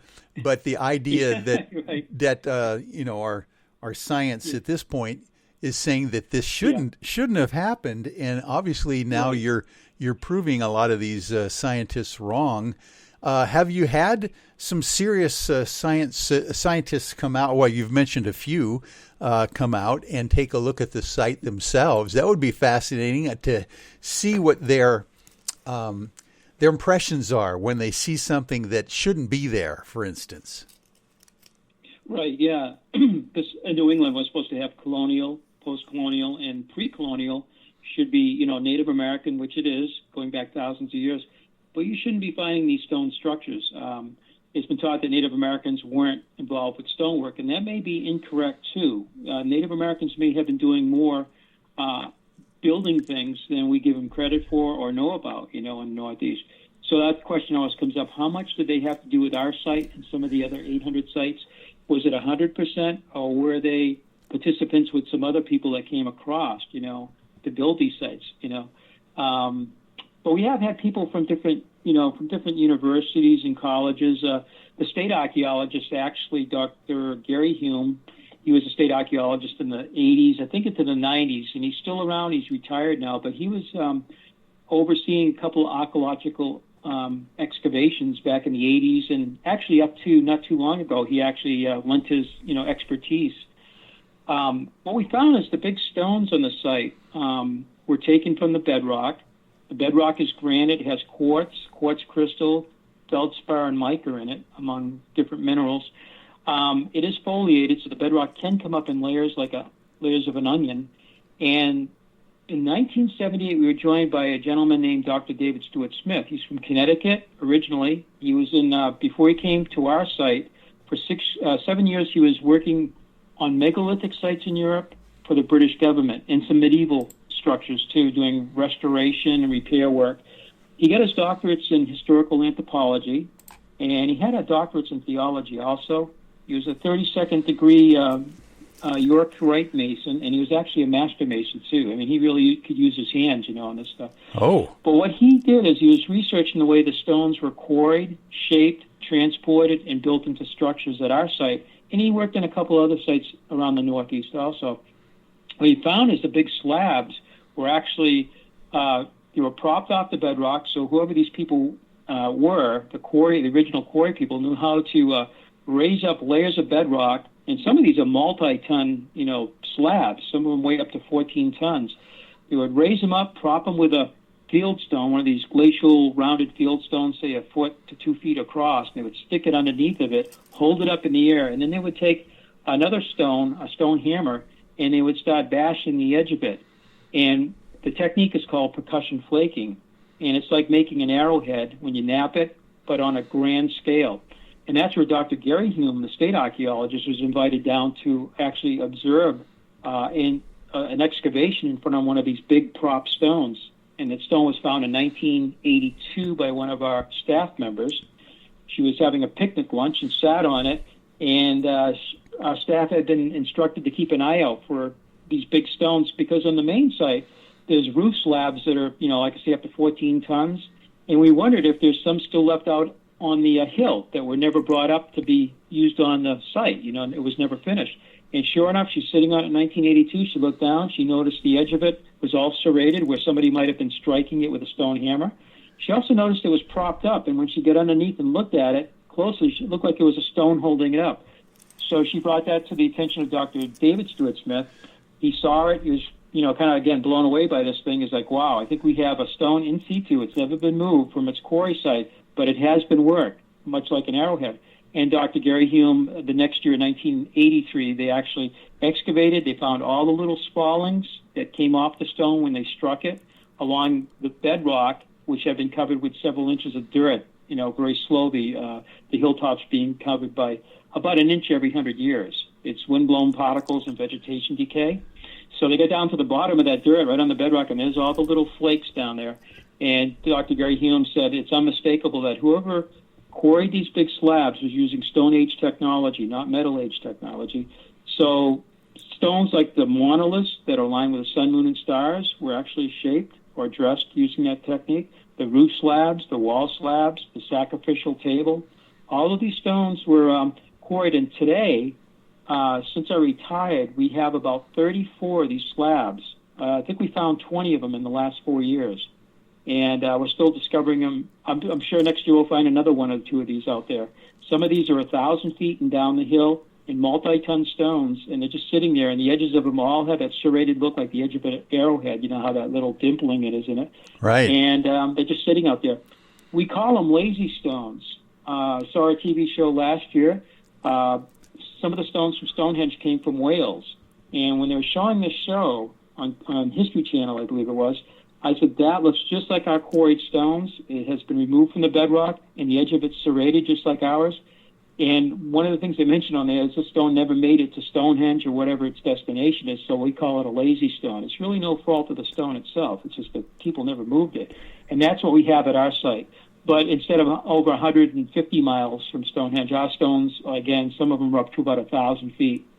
When we found 33 of them, it was quite a surprise. We thought the site may have been built, finished pretty much, and maybe abandoned, maybe used again, a couple times.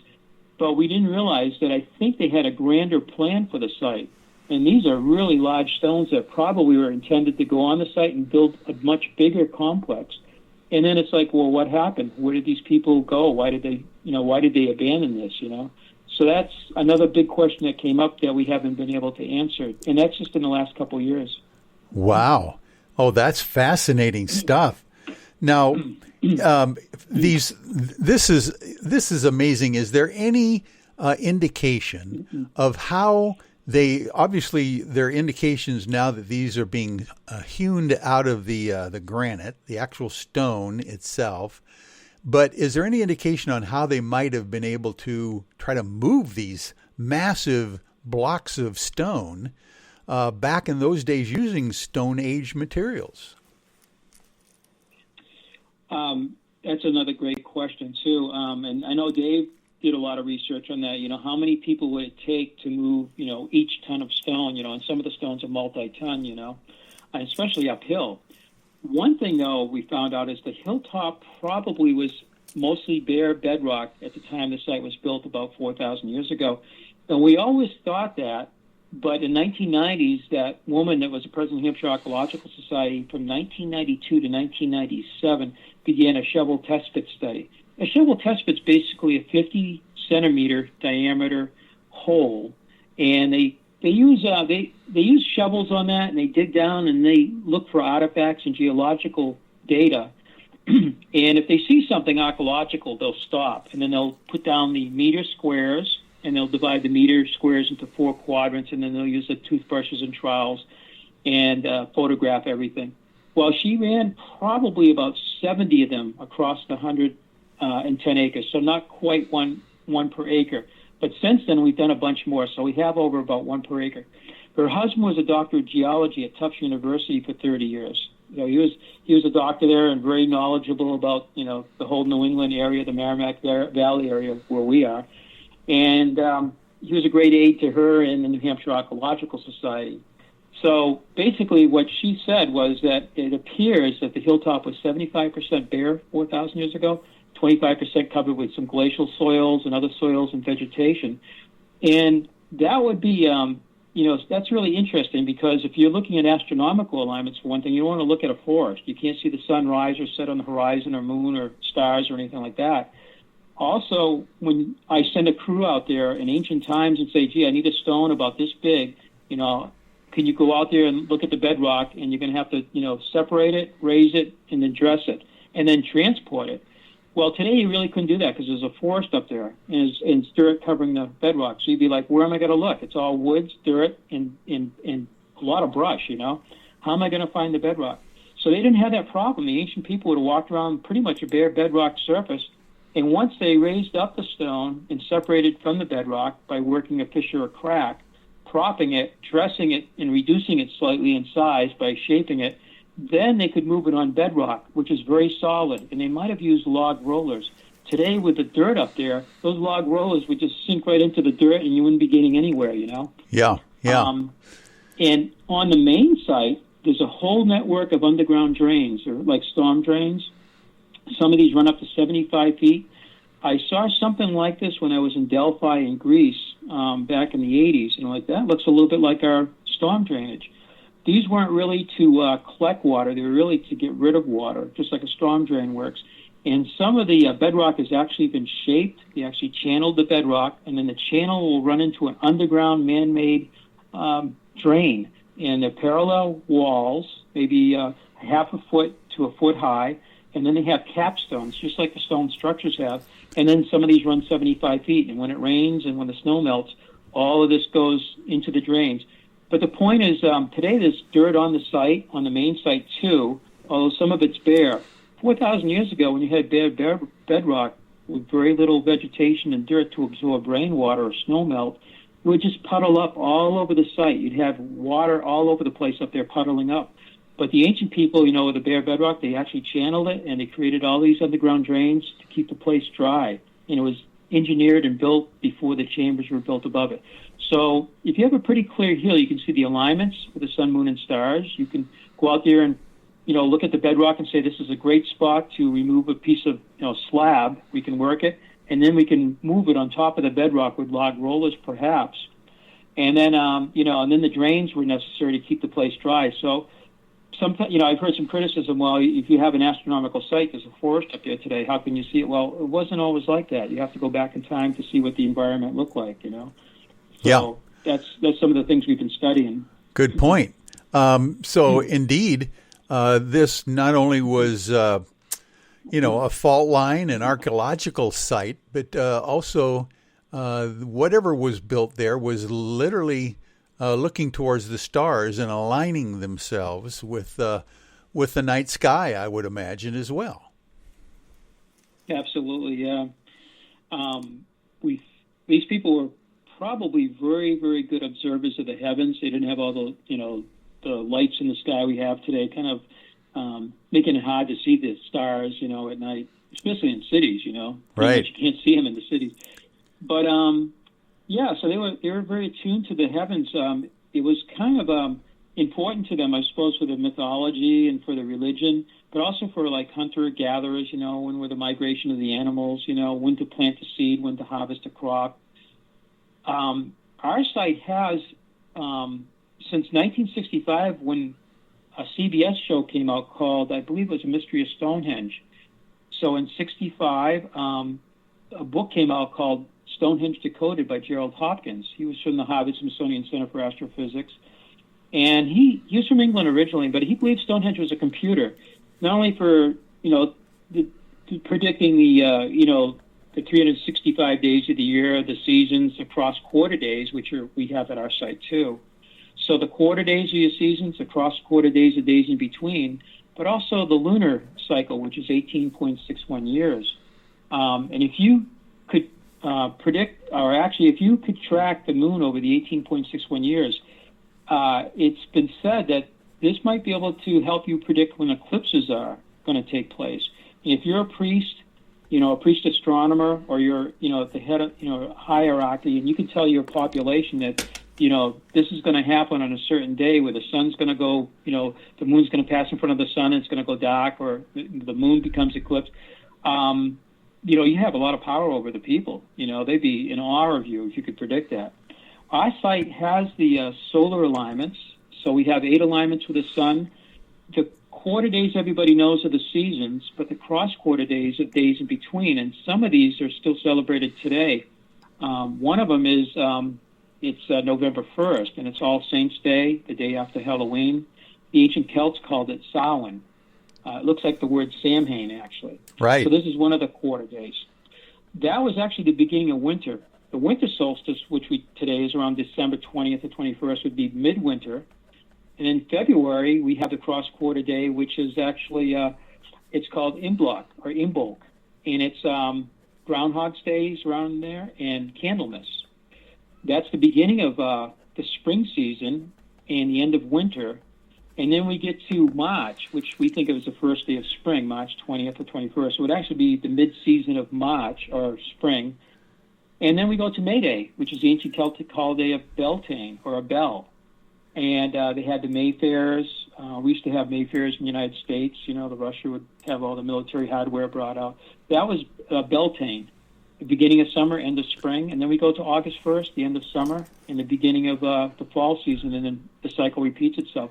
So we have all of those at our site. We have 8.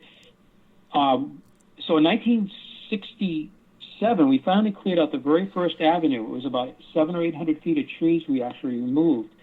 But the weather didn't cooperate until 1970. And my dad, myself, a neighbor from Derry, New Hampshire, and our manager who lived down here near the site, we all went up on the hill through a foot of snow. He actually built a homemade snowmobile out of wood, out of parts. And he actually packed the trail down for us to go the half a mile through the snow. And we got up there in 1970, right on the afternoon, and it was beautiful. There was a few clouds.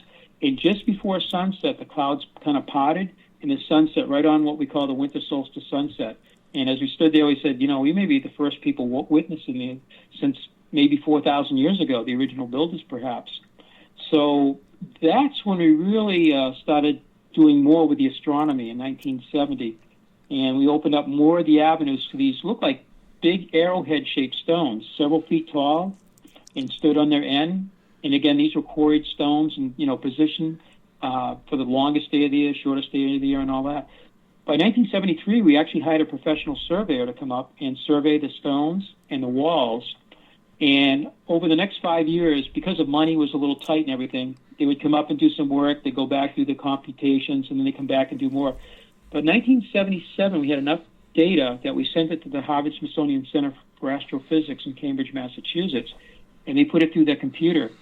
And in 78, we get the results back, and it said that if these were used for astronomical purposes, they don't quite work today due to the Earth's tilt. There's a very slow cycle. The obliquity, it's like a 41,000-year cycle. Yeah. They would work, however. Yeah, that's kind of cool. A lot of people don't, know that. But they would work about 1800 BC. And in 1971, one of the 12 carbon datings we've done at the site, we actually had a 4,000-year-old carbon dating in 1971, and here it was 7 years later. The astronomical results seem to indicate about 1800 BC plus or minus about 200 years, the alignments would work. Oh, we're going to come right back and talk more about that for sure. 1800 BC, folks. Hold on to your hats. We'll be back with more of the final hour here of Spaced Out Sunday soon. Hang on, Dennis. Hey, space travelers. This is John Resig, founder of the Chive and Chive Charities. If you know anything about our website, you'd know we like to do things a little differently. We're not some faceless organization collecting money for a nebulous cause. Our donor dollars go directly toward life-improving items. Then we give those items directly to an underdog who needs it most. To become a donor with Spaced Out Radio's official charity, Chive Charities, just go to chivecharities.org/donate. Are you an experiencer of something strange that can't be explained? Do you want help finding out what's going on? I'm Ryan Stacy, head of the Experiencer Support Association, otherwise known as TESSA. We've teamed up with Spaced Out Radio to investigate cases filled out in the SOR Sightlines report. We are independent and there's no cost to what we do. All we need is your experience. Let's find out what's happening together on the SOR Sightlines report. We are scouring the world for the most intriguing stories of your day. Take the time to read up on the SOR Newswire, where our team, led by Captain Shirk, will deliver to you some of the best paranormal and supernatural news, along with some stories that will blow your mind from the weird to the wacky. It's the news outside the news that piques interest, and that's what we're looking to deliver to you. The SOR Newswire, only at spacedoutradio.com. Hi there, this is Dave Scott, and I'm bringing you the Woo every Monday through Friday on Spaced Out Radio. I'm going all out to bring you the strangest, oddest stories and subjects I could find for your entertainment. Why? because when we hit peak woo, I know I've done my job. So come tune us in at spacedoutradio.com, 9:06 Pacific, 12:06 a.m. Eastern, and together, my friends, we own the night.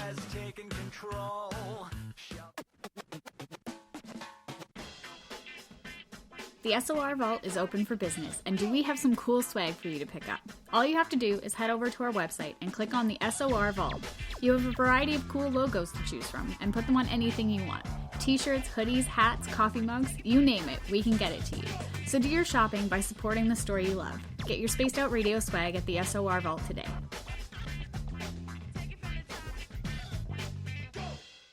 If you like it hot, real hot, then heat up your meals with Bumblefoot hot sauce. Get your Bumblefoot hot sauce today. The sauce, Bumblicious, and the 4 million Scoville unit Bumble. We're going in hot, real hot, coming out even hotter. Keep the milk nearby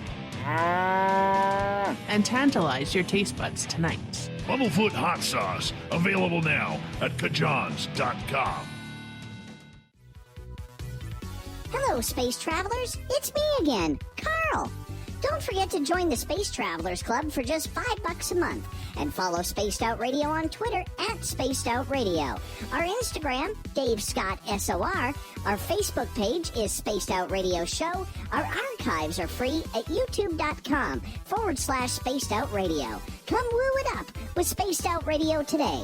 Bye!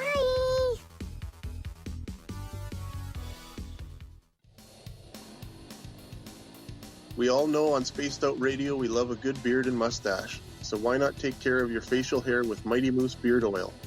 Made in Canada, we're taking care of beards and stashes around the world. We use 100% natural ingredients with our oils and balms to make your whiskers feel silky smooth. Use promo code SOR2019 at mightymoosebeard.com today.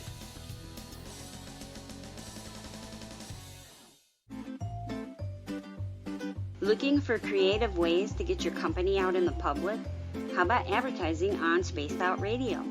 Our sales department is waiting to hear from you, and we can work around any budget. From commercial spots to banners to special promotions, there are many opportunities to get your name and product out to our SOR listeners. For a price guide and more information, please contact us at sales@spacedoutradio.com.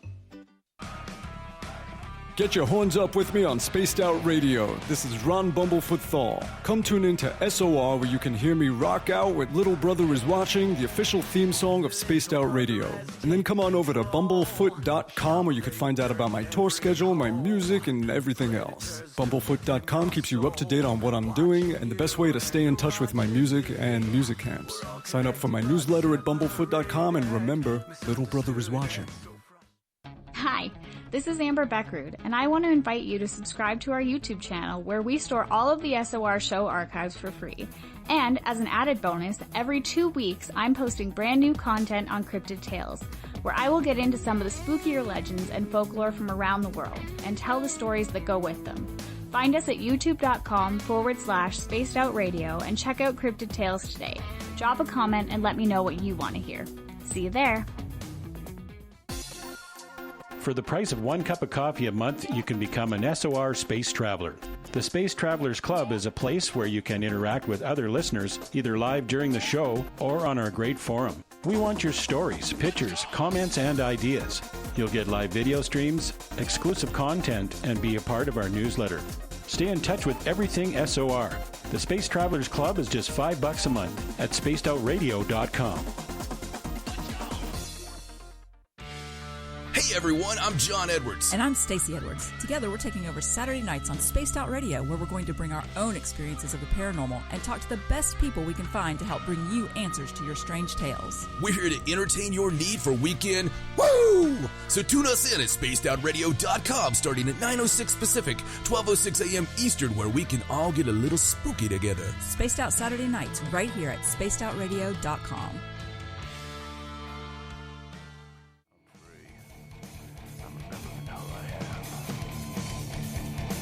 My hands can feel good.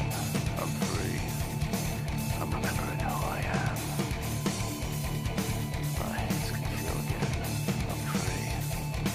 I'm remembering who I am.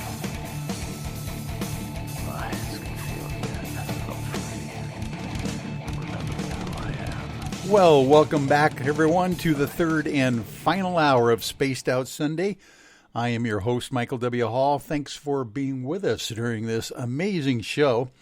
We welcome back everyone listening in on our terrestrial affiliates, WQEE 99.1 FM out of Noonan, Georgia, and UPRN 107.7 FM in New Orleans, Louisiana. On the digital side, we also are welcoming back the Revolution Radio. And don't forget, you can always check us out, our archives for free on YouTube at youtube.com/Spaced Out Radio. Do us all a favor and please hit that subscribe button. Our website is spacedoutradio.com, and we have a plethora of features for you there, including rocking out to some Bumblefoot, shopping at our Spaced Out Radio store, and catching up on all the SOR news on the Newswire, and so much more. And I am fascinated with tonight's guest here.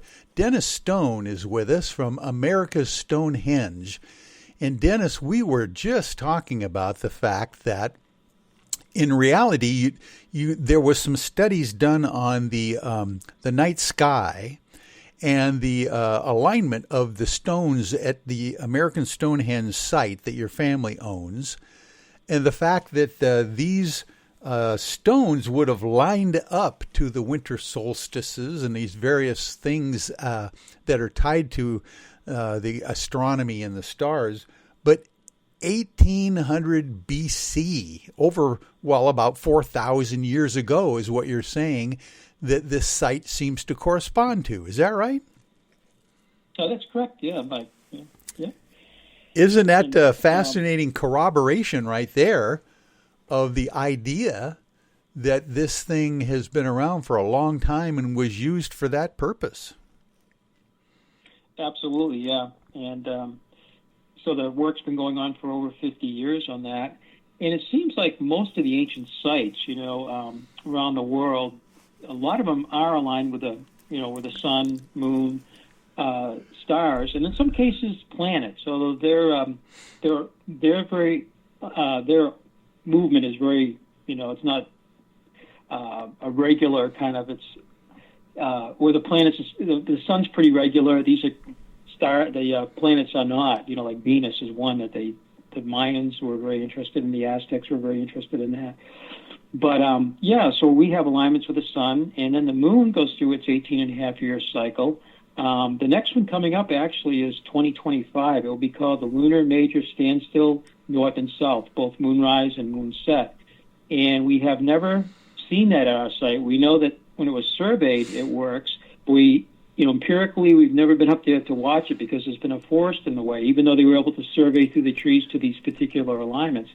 We are opening them up now. We're doing a forest management program with a licensed forester over the 110 acres, and they're going to thin out the entire forest, and they're going to open up those particular alignments for the first time ever. So in 2025, I think it's April, we should be able to watch, if the weather's good, the moon actually rise and set over 4 different points.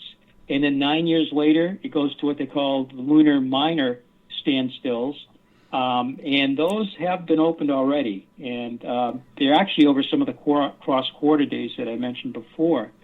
So we're very excited about that. It's only a few years away, and hopefully, again, the weather cooperates so we can actually witness this, probably the first time in thousands of years.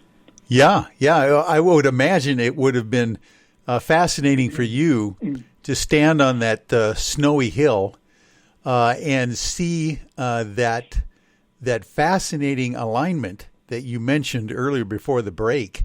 For the first time, you're thinking, before, since maybe the people who built it saw the thing as well. So tell us a little bit about the lunar standstill, and what does that actually mean if in archaeology or astronomy? I'm sorry.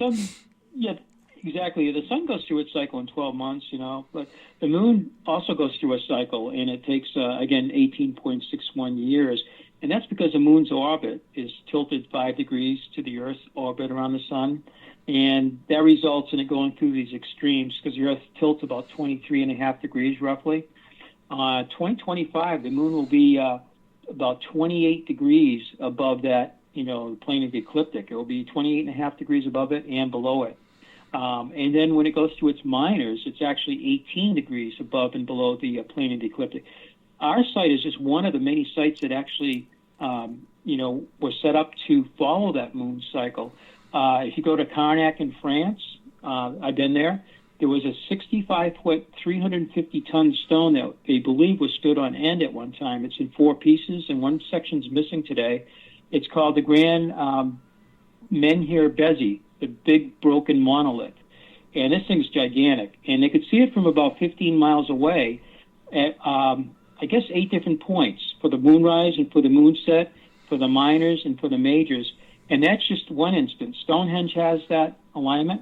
And the stone circles in Scotland, some of the 800 I mentioned, some of these are called recumbent stone circles. And they're so far north in latitude that if you stood on the northern side of one of these stone circles and you look to the south, say 2025 is coming up, you should see the moon actually rise, and the stones are graduated in height on this recumbent stone circle. And, so they go in height, and then on the south part, due south, is a flat stone. It's laying down or recumbent, so they refer to it as a recumbent stone circle. So in the course of the evening, the moon on that year, like 2025, the moon should run tangent to the tops of those graduated stones, looking south.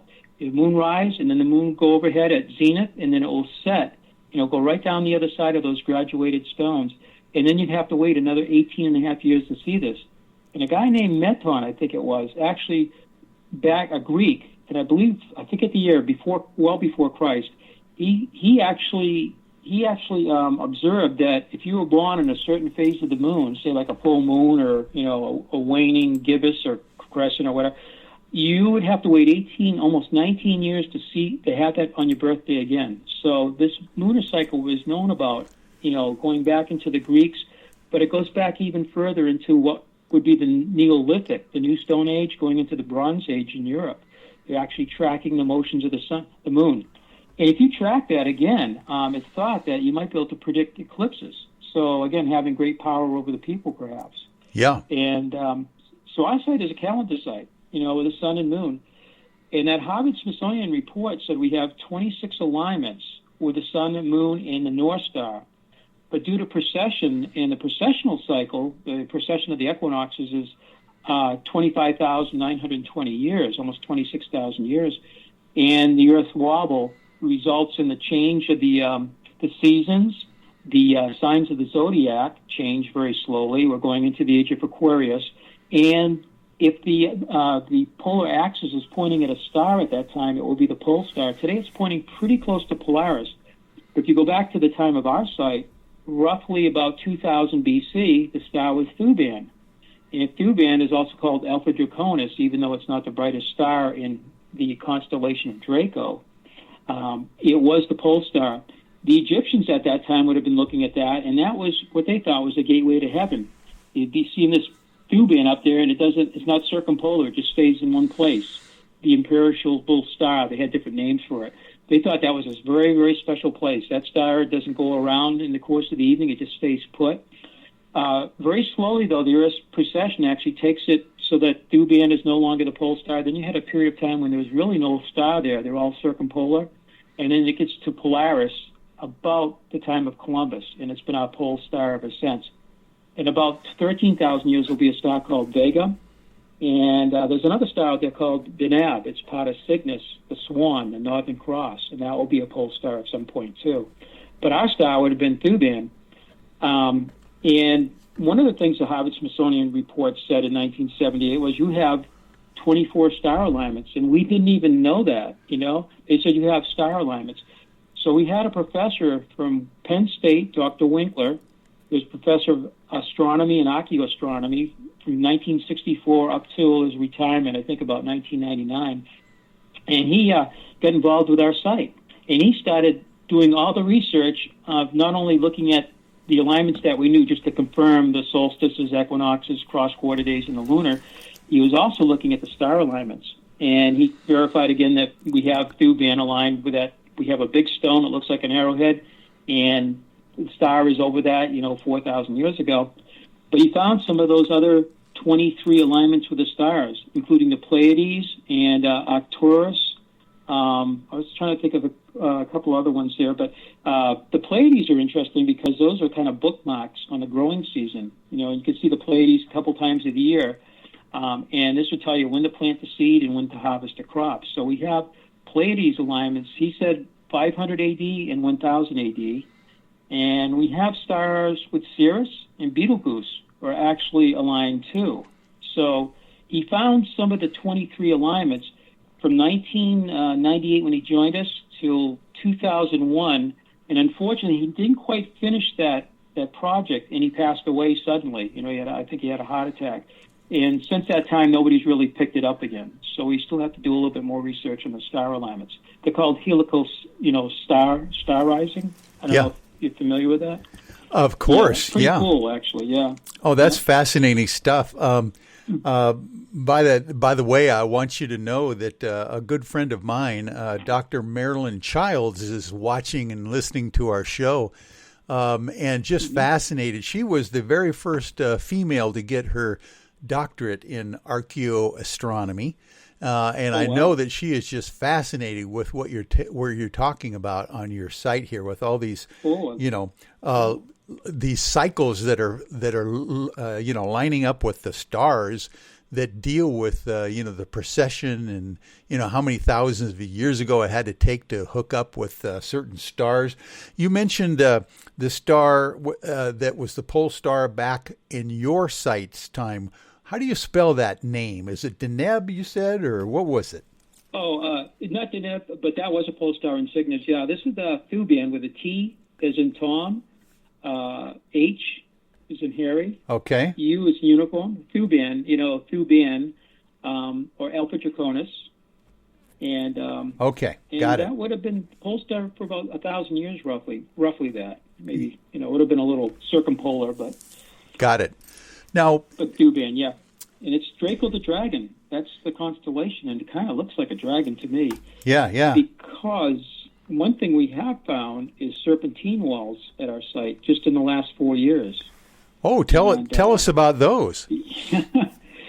So that's a surprise too, because I retired in 2016, and I thought maybe I'd get bored, but I haven't, and it's it's amazing. We have found, as the introduction earlier, you're talking about some of the windows and some of the serpentine walls.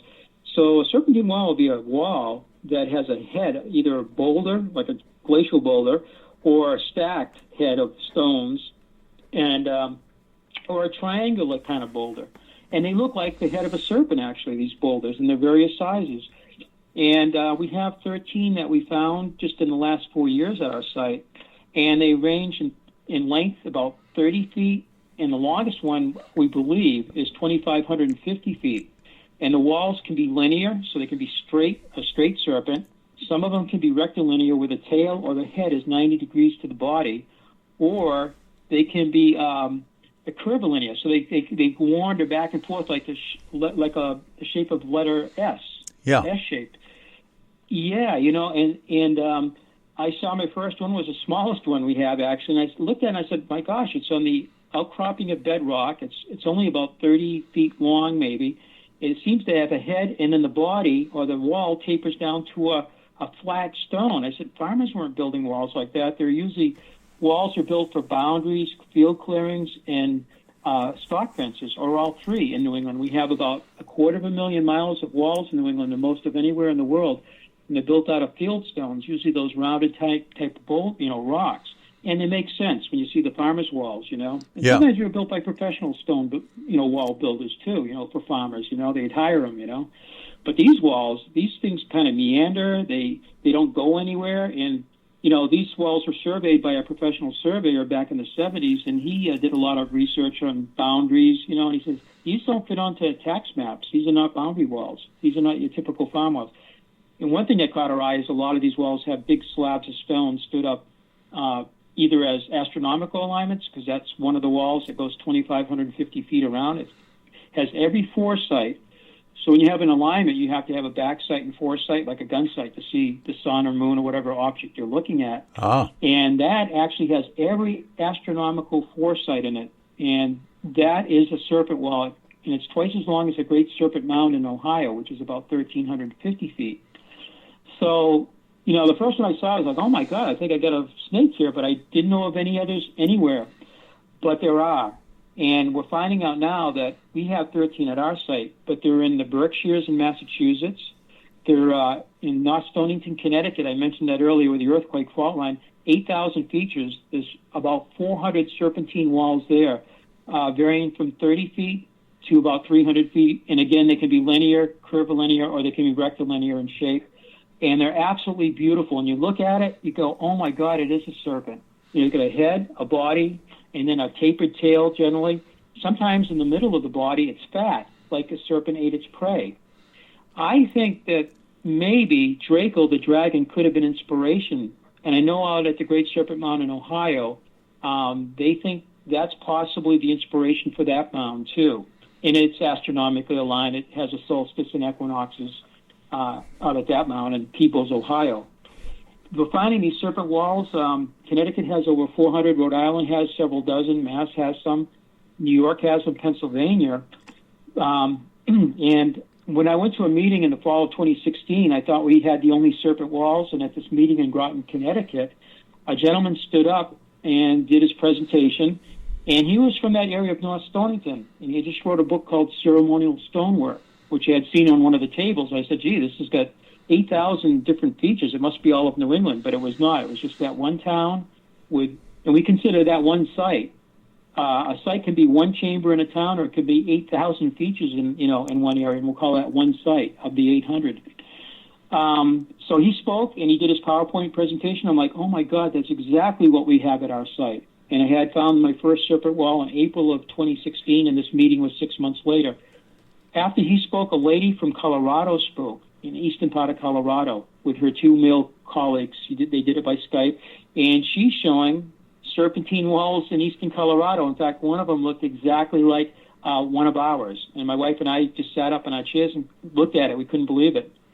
We're finding that they're in Indiana, and we're also finding up near Mount Shasta in California. I got 100 pictures from that area taken by somebody, and they have serpent walls there too, and they look like ours. And I've been told, I haven't seen the photographs, that in the state of Oregon and up in Washington, there are more of these serpentine walls. So maybe out in your area, there are a few of the same kind of features. So the serpent thing to us is really, it's like as above, so below. People looking at the heavens, bringing some of it down, and expressing it in stonework. Yes, that's what it sounds like to me. Obviously, that this is a little bit more than just, predicting when to plant your crops, those kinds of things that you would typically think of when you're dealing with a culture that's, watching the sky very closely, for the seasons and those kinds of things. This is more of is it more of a storytelling, do you think? Bringing those stories or lore from the heavens down to the planet with serpentine walls. What do you think is the motivation for them? Well, I don't think I could say it any better than you just said it. That's what we think it is. They were telling a story, and because the heavens were part of their whole world, and they're bringing it down and they're expressing it in these stone structures. And Cygnus, for instance, looks like what we call the Northern Cross. It looks like a swan, I guess, too.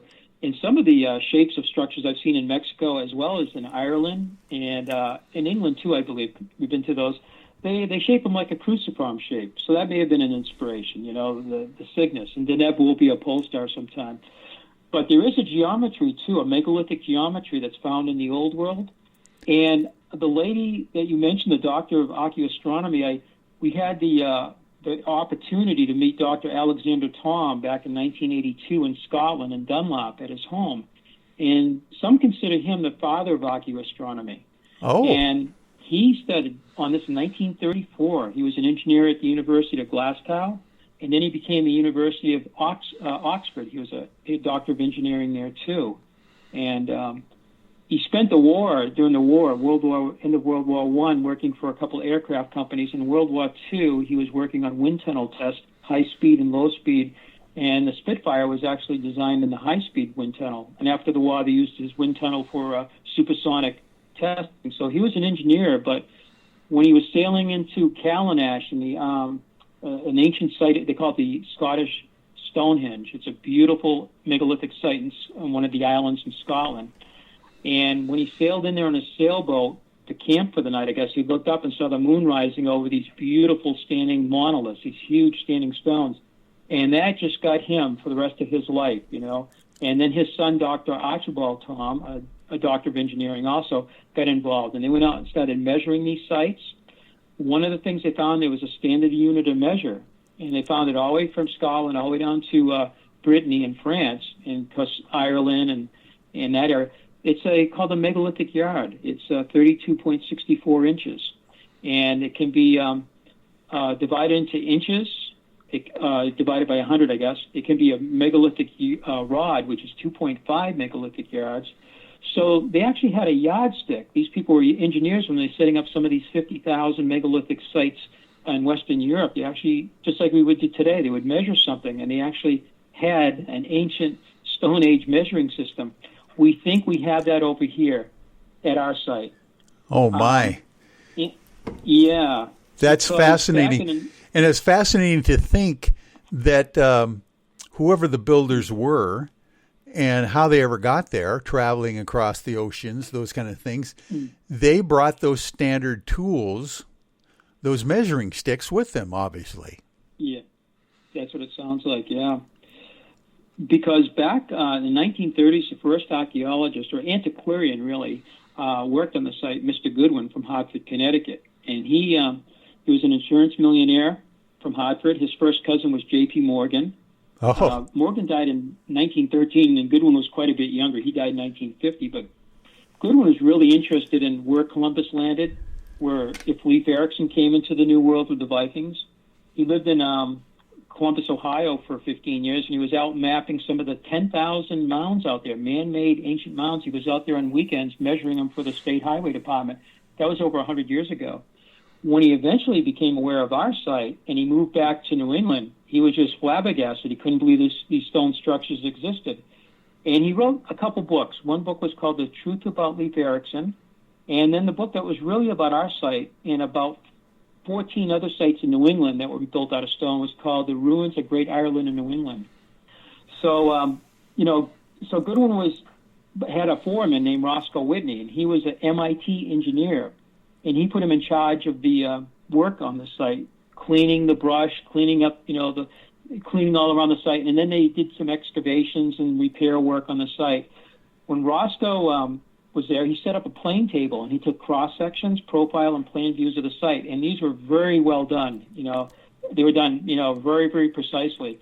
And we still have all that information today, all his, the profiles, plan views, and all of that. Oh, boy. One of his well, listen, we're going to have to hold that. We're going to have to hold that bottom line for the last half hour. We will be right back, folks, on Spaced Out Sunday with the final half hour of our wonderful interview with Dennis Stone. Hang on. Need that weekend's supernatural fix? Look no further than Spaced Out Saturday right here at spacedoutradio.com. I'm Stacey Edwards. And I'm John Edwards. Each Saturday night, Stacey and I are going to bring you the best in paranormal, cryptids, UFOs, you name it, and we're going there. It's all about the experience and to share the knowledge with all of you. So tune us in every Saturday night on Spaced Out Saturdays, starting at 9:06 p.m. Pacific, 12:06 a.m. Eastern, only at spacedoutradio.com. I'm feeling a little spicy tonight. What to do? Why not get Bumblefuck? 4 million Scoville units of pure hard rock. Bumblefoot hot sauces come in 3 flavors. The burning Bumble. Tone it down a bit with Bumblicious and throw the sauce on everything. Spice it up. Bumble me, baby. Bumblefoot hot sauce. Get it today at kajans.com. Are you looking for great advertising value for your company? Look no further than Spaced Out Radio. We have a multitude of places to get your name out there, including commercial ads during the show, special promotions, and banners on our website.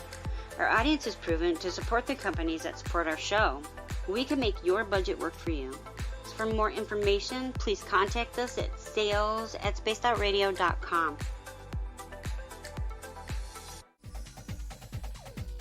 Hey everybody, the SOR Space Travelers is open. For just $5 a month, you can hang out with Dave and our crew privately in our members-only section. With your signing, you'll receive newsletters on what's going on with Spaced Out Radio. You'll have direct contact with the host during the show in our chat, live streaming videos, and a great forum for your posts and more. Become a space traveler now at spacedoutradio.com.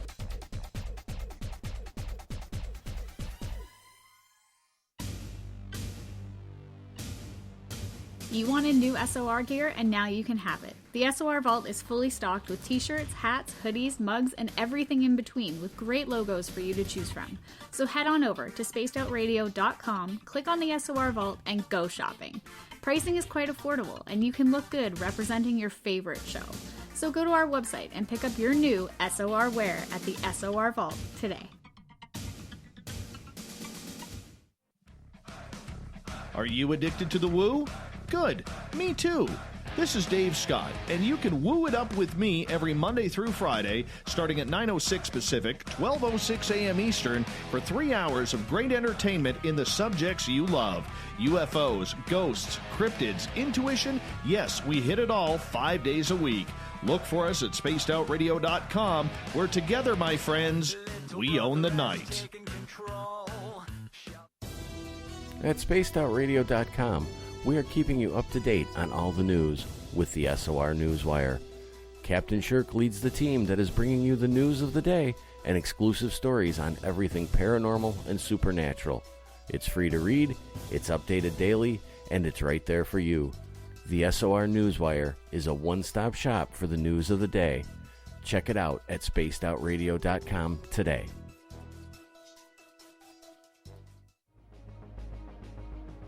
Hello everyone, this is Ryan Stacy from the Experiencer Support Association, otherwise known as TESSA. We're glad to team up with Spaced Out Radio to help investigate your experiences on the SOR Sightlines Report. Together, we'll investigate the strange sightings and occurrences you've had. We're looking for answers just like you. So fill out a Sightlines Report on the Spaced Out Radio website and let's figure out what's going on together. Hey Spaced Out Radio fans, it's John Resig, founder of the Chive and Chive Charities. Our goal is to make the life of veterans, first responders, and those with rare medical conditions 10% happier. We do this by donating one grant item, ranging from dance to therapy programs to prosthetic limbs, to those who need it most. To contribute to Spaced Out Radio's official charity, head over to chivecharities.org and become a donor today. Hello, this is your guitar man, Ron Bumblefoot Thal, and I have to tell you, I love the response I get for Little Brother is Watching from Spaced Out Radio fans. It's amazing how music can inspire and make people think deeper about what's going on in the supernatural world. You can head over to my website, bumblefoot.com, to check out my music, my guitar workshops, my touring, even check out some of the hot sauces that I'm working on. And make sure you keep on listening, because with Spaced Out Radio, you know Little Brother is watching. From the heartlands of Canada to beards around the world, we know how to take care of you. Fill your follicles with the Mighty Moose Beard Oil. All our oils and balms are handmade and 100% natural ingredients because we care about your beard. And hey, use the promo code SOR2019 and get your Mighty Moose Beard Oil today. You can check us out on our website, mightymoosebeard.com.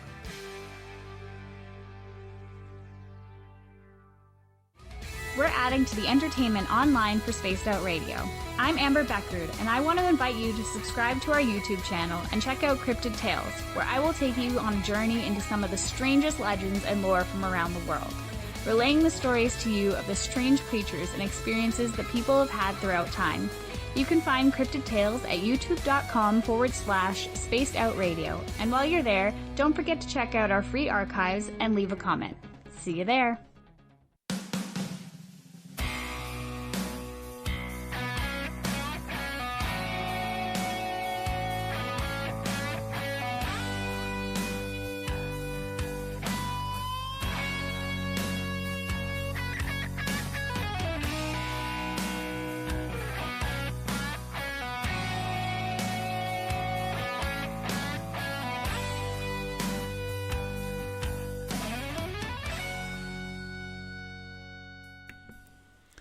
And we are back again for the last final half hour of Spaced Out Sunday, and with my special guest, Dennis Stone. Dennis, the 3 hours have just flown by here so quickly.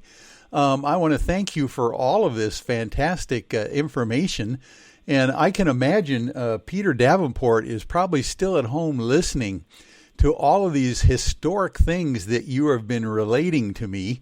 Regarding his old hometown and yours that he probably didn't know about. Well, that was a surprise for me tonight. That was excellent. Yeah, and thank you again so much for having me on this evening. I'm really enjoying the show. Oh, wonderful. This has been a real enlightening thing for myself. I've also always wondered about those upas that you mentioned, those out-of-place artifacts that seem to be a conundrum, to archaeology. But the fact that it's so prevalent is what I'm getting from our interview tonight. All around the Northeast, and from what you're telling me, Colorado and, Serpentine mounds on Mount Shasta, even the state of Washington, potentially. That's fascinating. Yeah, exactly, yeah. It's certainly not a New Hampshire or New England thing like we used to think, and my dad, I think in 10 years he's been gone, he would be quite surprised. Besides the Serpentine walls, we're finding monoliths, stones stood on their end, even in Colorado and Alabama. And we have a wall in our site that we have we have thousands of feet of walls around the hilltop. And we think that these are ancient walls. And again, some of them are serpentine in shape. But there's one that's actually shaped like the letter D, as in Delta. And I first noticed it when I was doing my diorama back in college, back in 1977. And the diorama, when you first come into our visitor center, is still there today. We just updated it with the serpentine walls and some of these stone, what we call portals or windows. We have it all updated now. But when the lady from Colorado spoke, she showed some of her standing stones and cairns, which are piles of rocks, just like we have in New England. And then she gets to the serpentine walls, so that's like the third thing that's like ours. And then she shows one of the walls that's shaped like the letter Delta. In North Stonington, Connecticut, it has several of these. We have one on the south side of our main site. It's a really big, walled-in area shaped like the letter D. And again, I saw that back in 1977. I said, that's kind of odd. It looks like the letter D, but I didn't give it much thought. It's just kind of odd looking. But they're found in Colorado, too. And they're probably elsewhere. We'll learn probably in a year or two there's more of these. What it means, what it is, and what it was used for, we have no idea. But it is a repeating pattern, all the different things I mentioned. And when you see repeating patterns, there may be a connection between them, especially the serpentine walls looking so similar to ours, just the shape, the size, and everything of them. And again, it may be people looking at the heavens, bringing that down to earth. And in our country, we really don't teach much about our past. We had probably the most pyramids of anywhere in the world. It's estimated between Florida and Ontario, Canada, all the way out to Oklahoma and Texas, there may have been 1 million mounds at one time. And a good percentage of them were pyramid mounds. These are like wedding cakes, kind of rectangular in levels. Other mounds were actually conical shaped, and these would be burial mounds. And then you have the ones that are effigy mounds, which are shaped like the Serpent Mound in Ohio. And there's about 94 serpent mounds, and they just discovered another one the other day, I think in Wisconsin. It's very similar to the one in Ohio. They're earthen, serpent shapes, but there are bear-shaped ones, and there's alligator-shaped ones. So it's a prehistoric past that I never heard about in school. And to have almost 1 million of these mounds at one time in our country, not just a few that, could be, forgotten about and not put in the books, but 1 million of them, it's just mind-blowing where we don't talk about this in schools and everything. And then when you get out to California, on the southern part out in the Colorado River, there are what we call the geoglyphs. And if you're familiar with the NASCAR lines in Peru, that's so beautiful. Right. The desert drawings, they're pretty massive in scale. They have the same thing on the Colorado River. There's about 300 of them, and they're gigantic. Some are small, but some are very, very large. And these, when you look at them from an airplane or drone or, whatever, from a satellite, I guess, you can see these things. They look like they're human shapes, there's animal shapes, there's serpent shapes. And so from here to the West Coast, the whole country is just loaded with what we call hidden history. It's not talked about. It's not in school books. It's really a shame. You don't see it on TV, regular TV shows very often at all, Yeah. And in the Northeast, we have about 800 of these stone sites too, So the whole country is just loaded with an ancient past. When you're talking about the patterns in some of these stone sites, do they seem to correspond with, like for instance, these serpentine walls or the letter D and those kinds of things? Are they aligned also to a certain direction or a certain star, or are they just kind of random as well? Even though they could be serpentine and very similar, they don't have to necessarily be in a certain configuration, do they? That is a wonderful question. I think it's so early in the investigation, we just don't know the orientations of all of them. I will say the ones that are linear at our site, including the very first 30-foot one I found, seem to be in a south-southwest orientation. However, there's one that starts at what we call the Watch House. The Watch House is a large glacial erratic boulder, and it actually looks like the head of a serpent. We didn't know is the wall behind it actually undulates. There was so much wood and brush there, we really didn't know it had this beautiful undulating wall behind it. And the first hump actually is a November 1st alignment. The head is actually the lunar minor south sunrise, and it's also a February 1st alignment. So this head of which is the watch house structure, you can actually walk into the stone chamber, has so many different features. It's so complex, but it's the head of a serpent, and it's actually, like I say, the February 1st alignment with a cross-quarter day, and it's the lunar minor standstill moonrise. And this serpent goes 2,550 feet around in a counterclockwise manner, like the orbits of the planets around the sun go in that same direction, or the way we rotate on the Earth's axis. Right. And it comes back, and it does another hump right in front of itself, and it does a 90-degree twist with a pointed tail, and it looks like the head of the serpent's biting its tail, which would be the Ouroboros. Yeah. And the Ouroboros is, symbol for infinity. And also the serpent can be sexuality. The serpent can be many, many different things, and it's a worldwide thing. All these different ancient cultures really looked at the serpent almost like a god or goddess, that kind of thing. It's something very... But it's also protection, and it does wrap itself around that main site. And it encompasses 15 acres, and it touches every 4-site astronomical alignment. So that 2,550-foot serpent, it's amazing.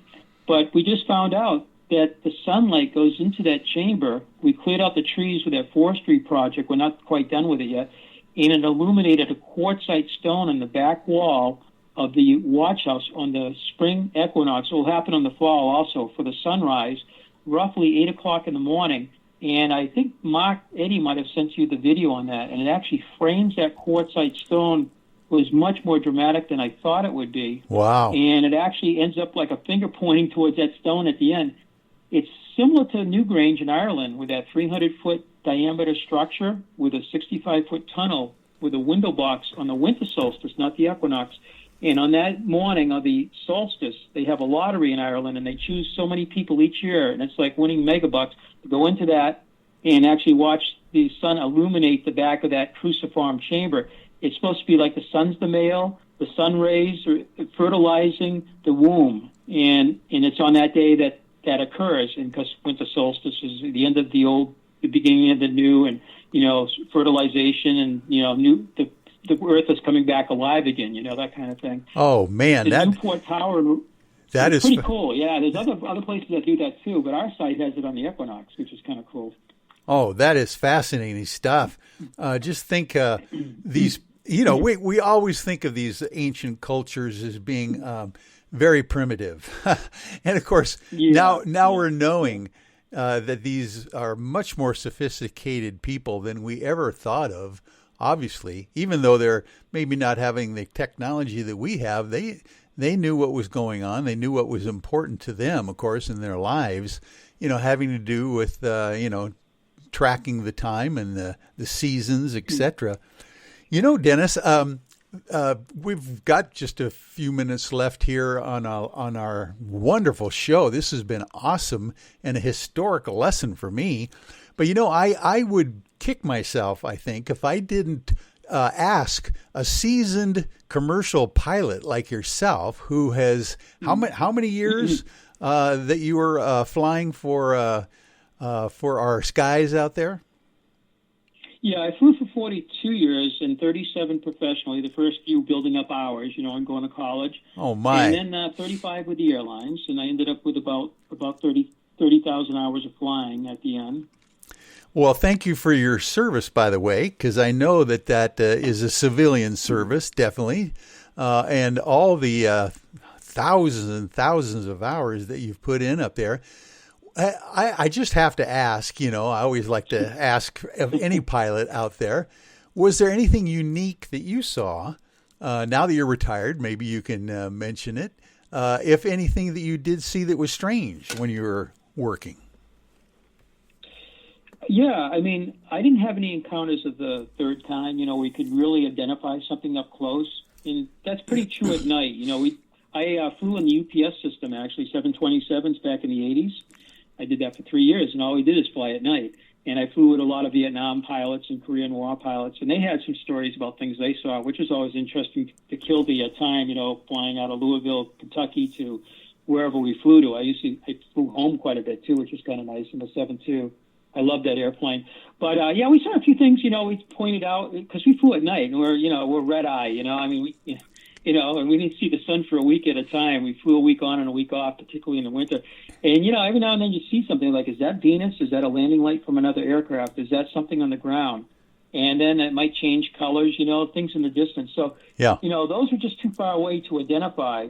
But I had a fascination with that and everything. And like I say, I think the one I saw was on the ground when I was actually back as a kid going around Manchester, New Hampshire, and then it was in the news the next day and was in the radio stations and everything.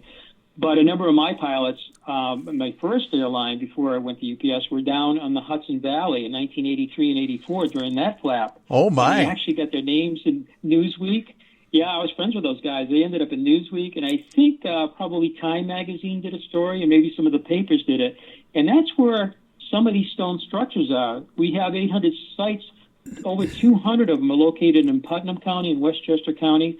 And when UFO Hunters show was on 10 years ago with Bill Burns, he actually went to one or two of those stone structures. My dad was still alive, and I said, hey, check out the show tonight on UFOs. They got some of the stone chambers on down in Putnam County or, Westchester County. And it was one of the beautiful stone structures like ours with a great big monolith, which I believe is aligned with the sunrise or sunset.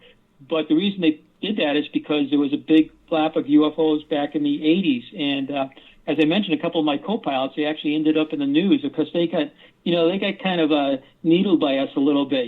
People, hey, what did you see tonight? That kind of thing. But they were dead serious about what they saw back during that big thing north of New York City. I think it was in 83 and 84, I believe. Yeah. Yeah, that was Hudson Valley. That was an awesome wave of sightings down there for sure. As a professional pilot yourself, I would like to get your opinion about what you've heard. What do you think about this? The Navy coming out, with Commander David Fravor, these Tic Tac UFO sightings that were mentioned by the New York Times, newspaper in 2017 off the USS Nimitz. The pilots nowadays are actually coming out and telling us that they have seen these craft that defy any kind of physics that we can think of. What's your opinion on this new stuff that's happening? I think that's pretty amazing. They actually had it on camera too, which is pretty good. I had some proof. And then they were in San Diego, and then they had the ones off of Oceana, I think, on the East Coast. But David lives down the street here. I've never met him, but he lives the next town over in Windham, New Hampshire. Oh my gosh! So I'm hoping he'll take a visit over to our museum so I can meet him someday and talk, a little bit of aviation and maybe some UFO stuff. But he's a local, yeah. So I'd love to meet him and talk to him just one-on-one, about that whole thing. Oh, so that's I think that's great. That's another synchronicity right there. The fact that you're living. He comes over, yeah. He's only like 6 miles away, I think. So I see him on TV, I'm like, oh, yeah, he lives right down the street here, you know. So I think that's pretty phenomenal, you know, that they're doing that. I mean, astronauts have reported that, too, you know. A few of them have mentioned it, including during Neil Armstrong, you know, Apollo 11, you know. Yeah. And Aldrin. I think Aldrin said, yeah, we saw something. It wasn't part of our, part of the Saturn V. He goes, but we couldn't change course and go putt over and take a look at it. You know, we had to remain on our trajectory to the moon, you know. Of course. So, yeah. A number of astronauts. I think that's fascinating, yeah. Well, and Edgar Mitchell as well was one of the major astronauts that were interested in that whole subject. Fascinating. Did you ever thought yourself that you might want to become an astronaut as a pilot? Oh, yeah. I mean, Alan Shepard was from my town. I definitely did, and they had the big celebrations. Derry was called Space Town for a long time, you know, after the Redstone rocket went up with him in 1961. And then he got Meniere's disease. He couldn't fly. He was a Christian Scientist, so they couldn't have any operations done on him. Yeah. But eventually, by, I guess, 68 or 69, he did have an operation, and then he flew on Apollo 14, I believe it was. And my aunt used to do his mother's hair. And his father was our insurance agent, you know, and he used to probably play at our site because their camp is just down the street at Big Island Pond. And I wish I had asked his mom when she was at my aunt's house, you know. I used to see there all the time after high school, and I wish I had said, did your son play at our place, you know, just to have that pinned down. But I would love to talk to Helen Shepard. He passed away over 20 years ago. Did you see something on the moon, or did you ever see a UFO too, you know? Yeah. No, definitely. That would be cool. I'll bet when you saw that movie, The Right Stuff, about the original Mercury astronauts, I'll bet that really hit home with you, with Alan Shepard being a hometown hero, huh? Yeah, definitely, yeah. And my Uncle Oz, who was really into the astronomy at our site, he worked at Raytheon and Sanders and all of these different companies. He was a World War II pilot, B-17 and B-29 and a couple other aircraft. And he was a friend of Alan Shepard's in high school, you know. I think they were 1 year apart. My uncle went Army Air Corps and Shepard went Navy, you know. But when I saw The Right Stuff, yeah, that was pretty neat. Definitely, yeah. A good movie. Oh my gosh! And you're saying your uncle's name was Oz? Is that right? Yeah. Yeah. Oh, this is great stuff. Are you familiar with the St. Clair family, the Rosslyn Chapel, and the Da Vinci Code, and all of that? Oh my, you got it for sure. You got some connection there. Well, I think so. My father had our bibliography done by one of the NERA, that group. The NERA group. There was a gentleman that did, genealogy, and he did a great big book in 1990 on us. And going back and looking at my great-grandfather, who I never knew, he died in 1941. His name was Everett St. Clair Stone. So, that's interesting, the middle name, you know. Well, I just put it in family search. I'm going to probably do Ancestry. And I have a friend that's really big into this. She's in Texas. And she's kind of connected to the Rosslyn Chapel, too. And I said, So I went in and I checked it. And sure enough, his name was Everett St. Clair Stone, is connected to the family tree of the St. Clairs, including a Henry Sinclair Stone in the 1800s, because Sir Henry Sinclair in the 1300s may have come to the New World as one of the pre-Columbian voyages. And the Da Vinci Code, of course, is fictional, but it does have the St. Clair and the Sinclairs in that novel, and they are a real family. And that Rosslyn Chapel is pretty cool because it was built 1450 by Sir Henry Sinclair's grandson as a memorial for Sir Henry Sinclair's birth, I guess. But it has aloe and it has corn in it, and this is before. Right. It was built in. The hour it was done is before Columbus came to the New World. And Columbus, by the way, was related to the St. Clairs by marriage. I didn't know that. So, yeah, you can check the family tree. So it's like you can go down, it's by marriage. He's actually connected. So the St. Clairs had Viking blood in them. They had, they had Scottish, and they had French blood in them. But they think that the Vikings were coming into the New World not for a year or 25, but they think they were coming in for 400 years, even after the Viking era ended and they became Christianized. They may have been coming into the 14th century, into the New World, and that was during the time of Sir Henry Sinclair in 1398. So, The Greenlanders, they kept coming over to the abandoned Greenland because of the little ice age, I guess, and 5,000 Greenlanders disappear off the Earth. I think they probably came into the United States and Canada. They didn't go back to Scandinavia. They didn't go into Ireland or into Iceland, I should say. Yeah.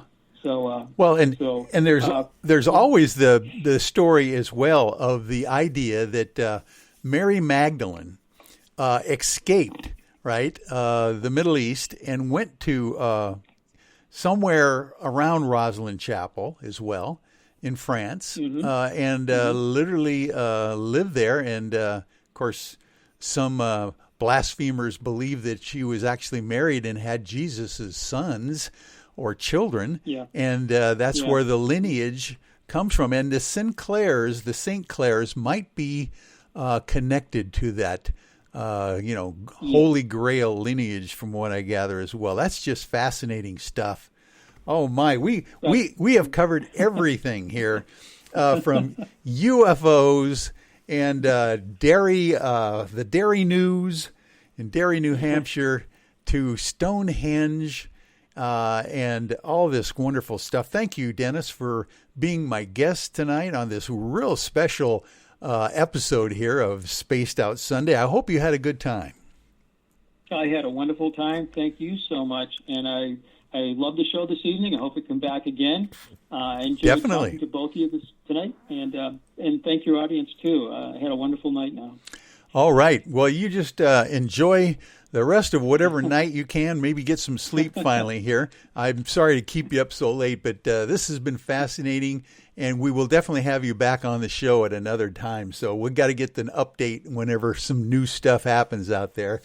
Ladies and gentlemen, this has been Spaced Out Sunday with Michael W. Hall and my very special guest, Dennis Stone. We will see everyone next week.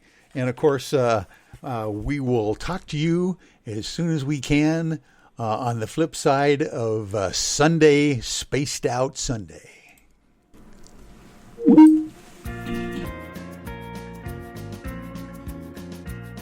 There once was a man who had some land in eastern Washington. And on his land, this man, he had a deep, dark hole upon. People came from miles around to throw their trash down in to see how deep the hole was and listen for its end. Then one day, that fateful day, they forced Mel off his land. They paid him off and sent him off down under with a plan. They hid Mel's hole and covered it up so ne'er it could be found, so no one would ever know what's deep down in Mel's ground. Yippee-yi-yay, yippee-yi-oh. There's no bottom to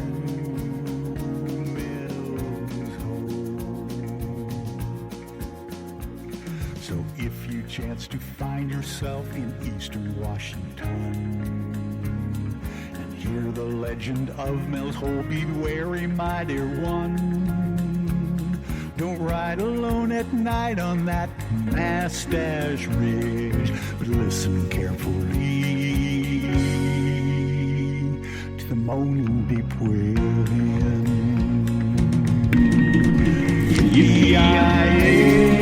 Thank you, ladies and gentlemen, for joining me on Spaced Out Sunday. This is Michael W. Hall, just reminding you that Mr. Ron Bumblefoot Thal is the official music of Spaced Out Radio, and rocking us in and out of every show. We want to, if you want to find out more information, you can listen to his music at bumblefoot.com. A special thanks to everyone listening in at home, in your cars, and at work, and in the chat rooms, and wherever you are around the world. Remember, the show is currently copyrighted by Spaced Out Radio and SOR Media Ventures Limited. Thanks for sharing your evening with us tonight. And it's because, ladies and gentlemen, we own the night, and we want to see you next week on Spaced Out Sunday. Thank you again for joining me. Good night.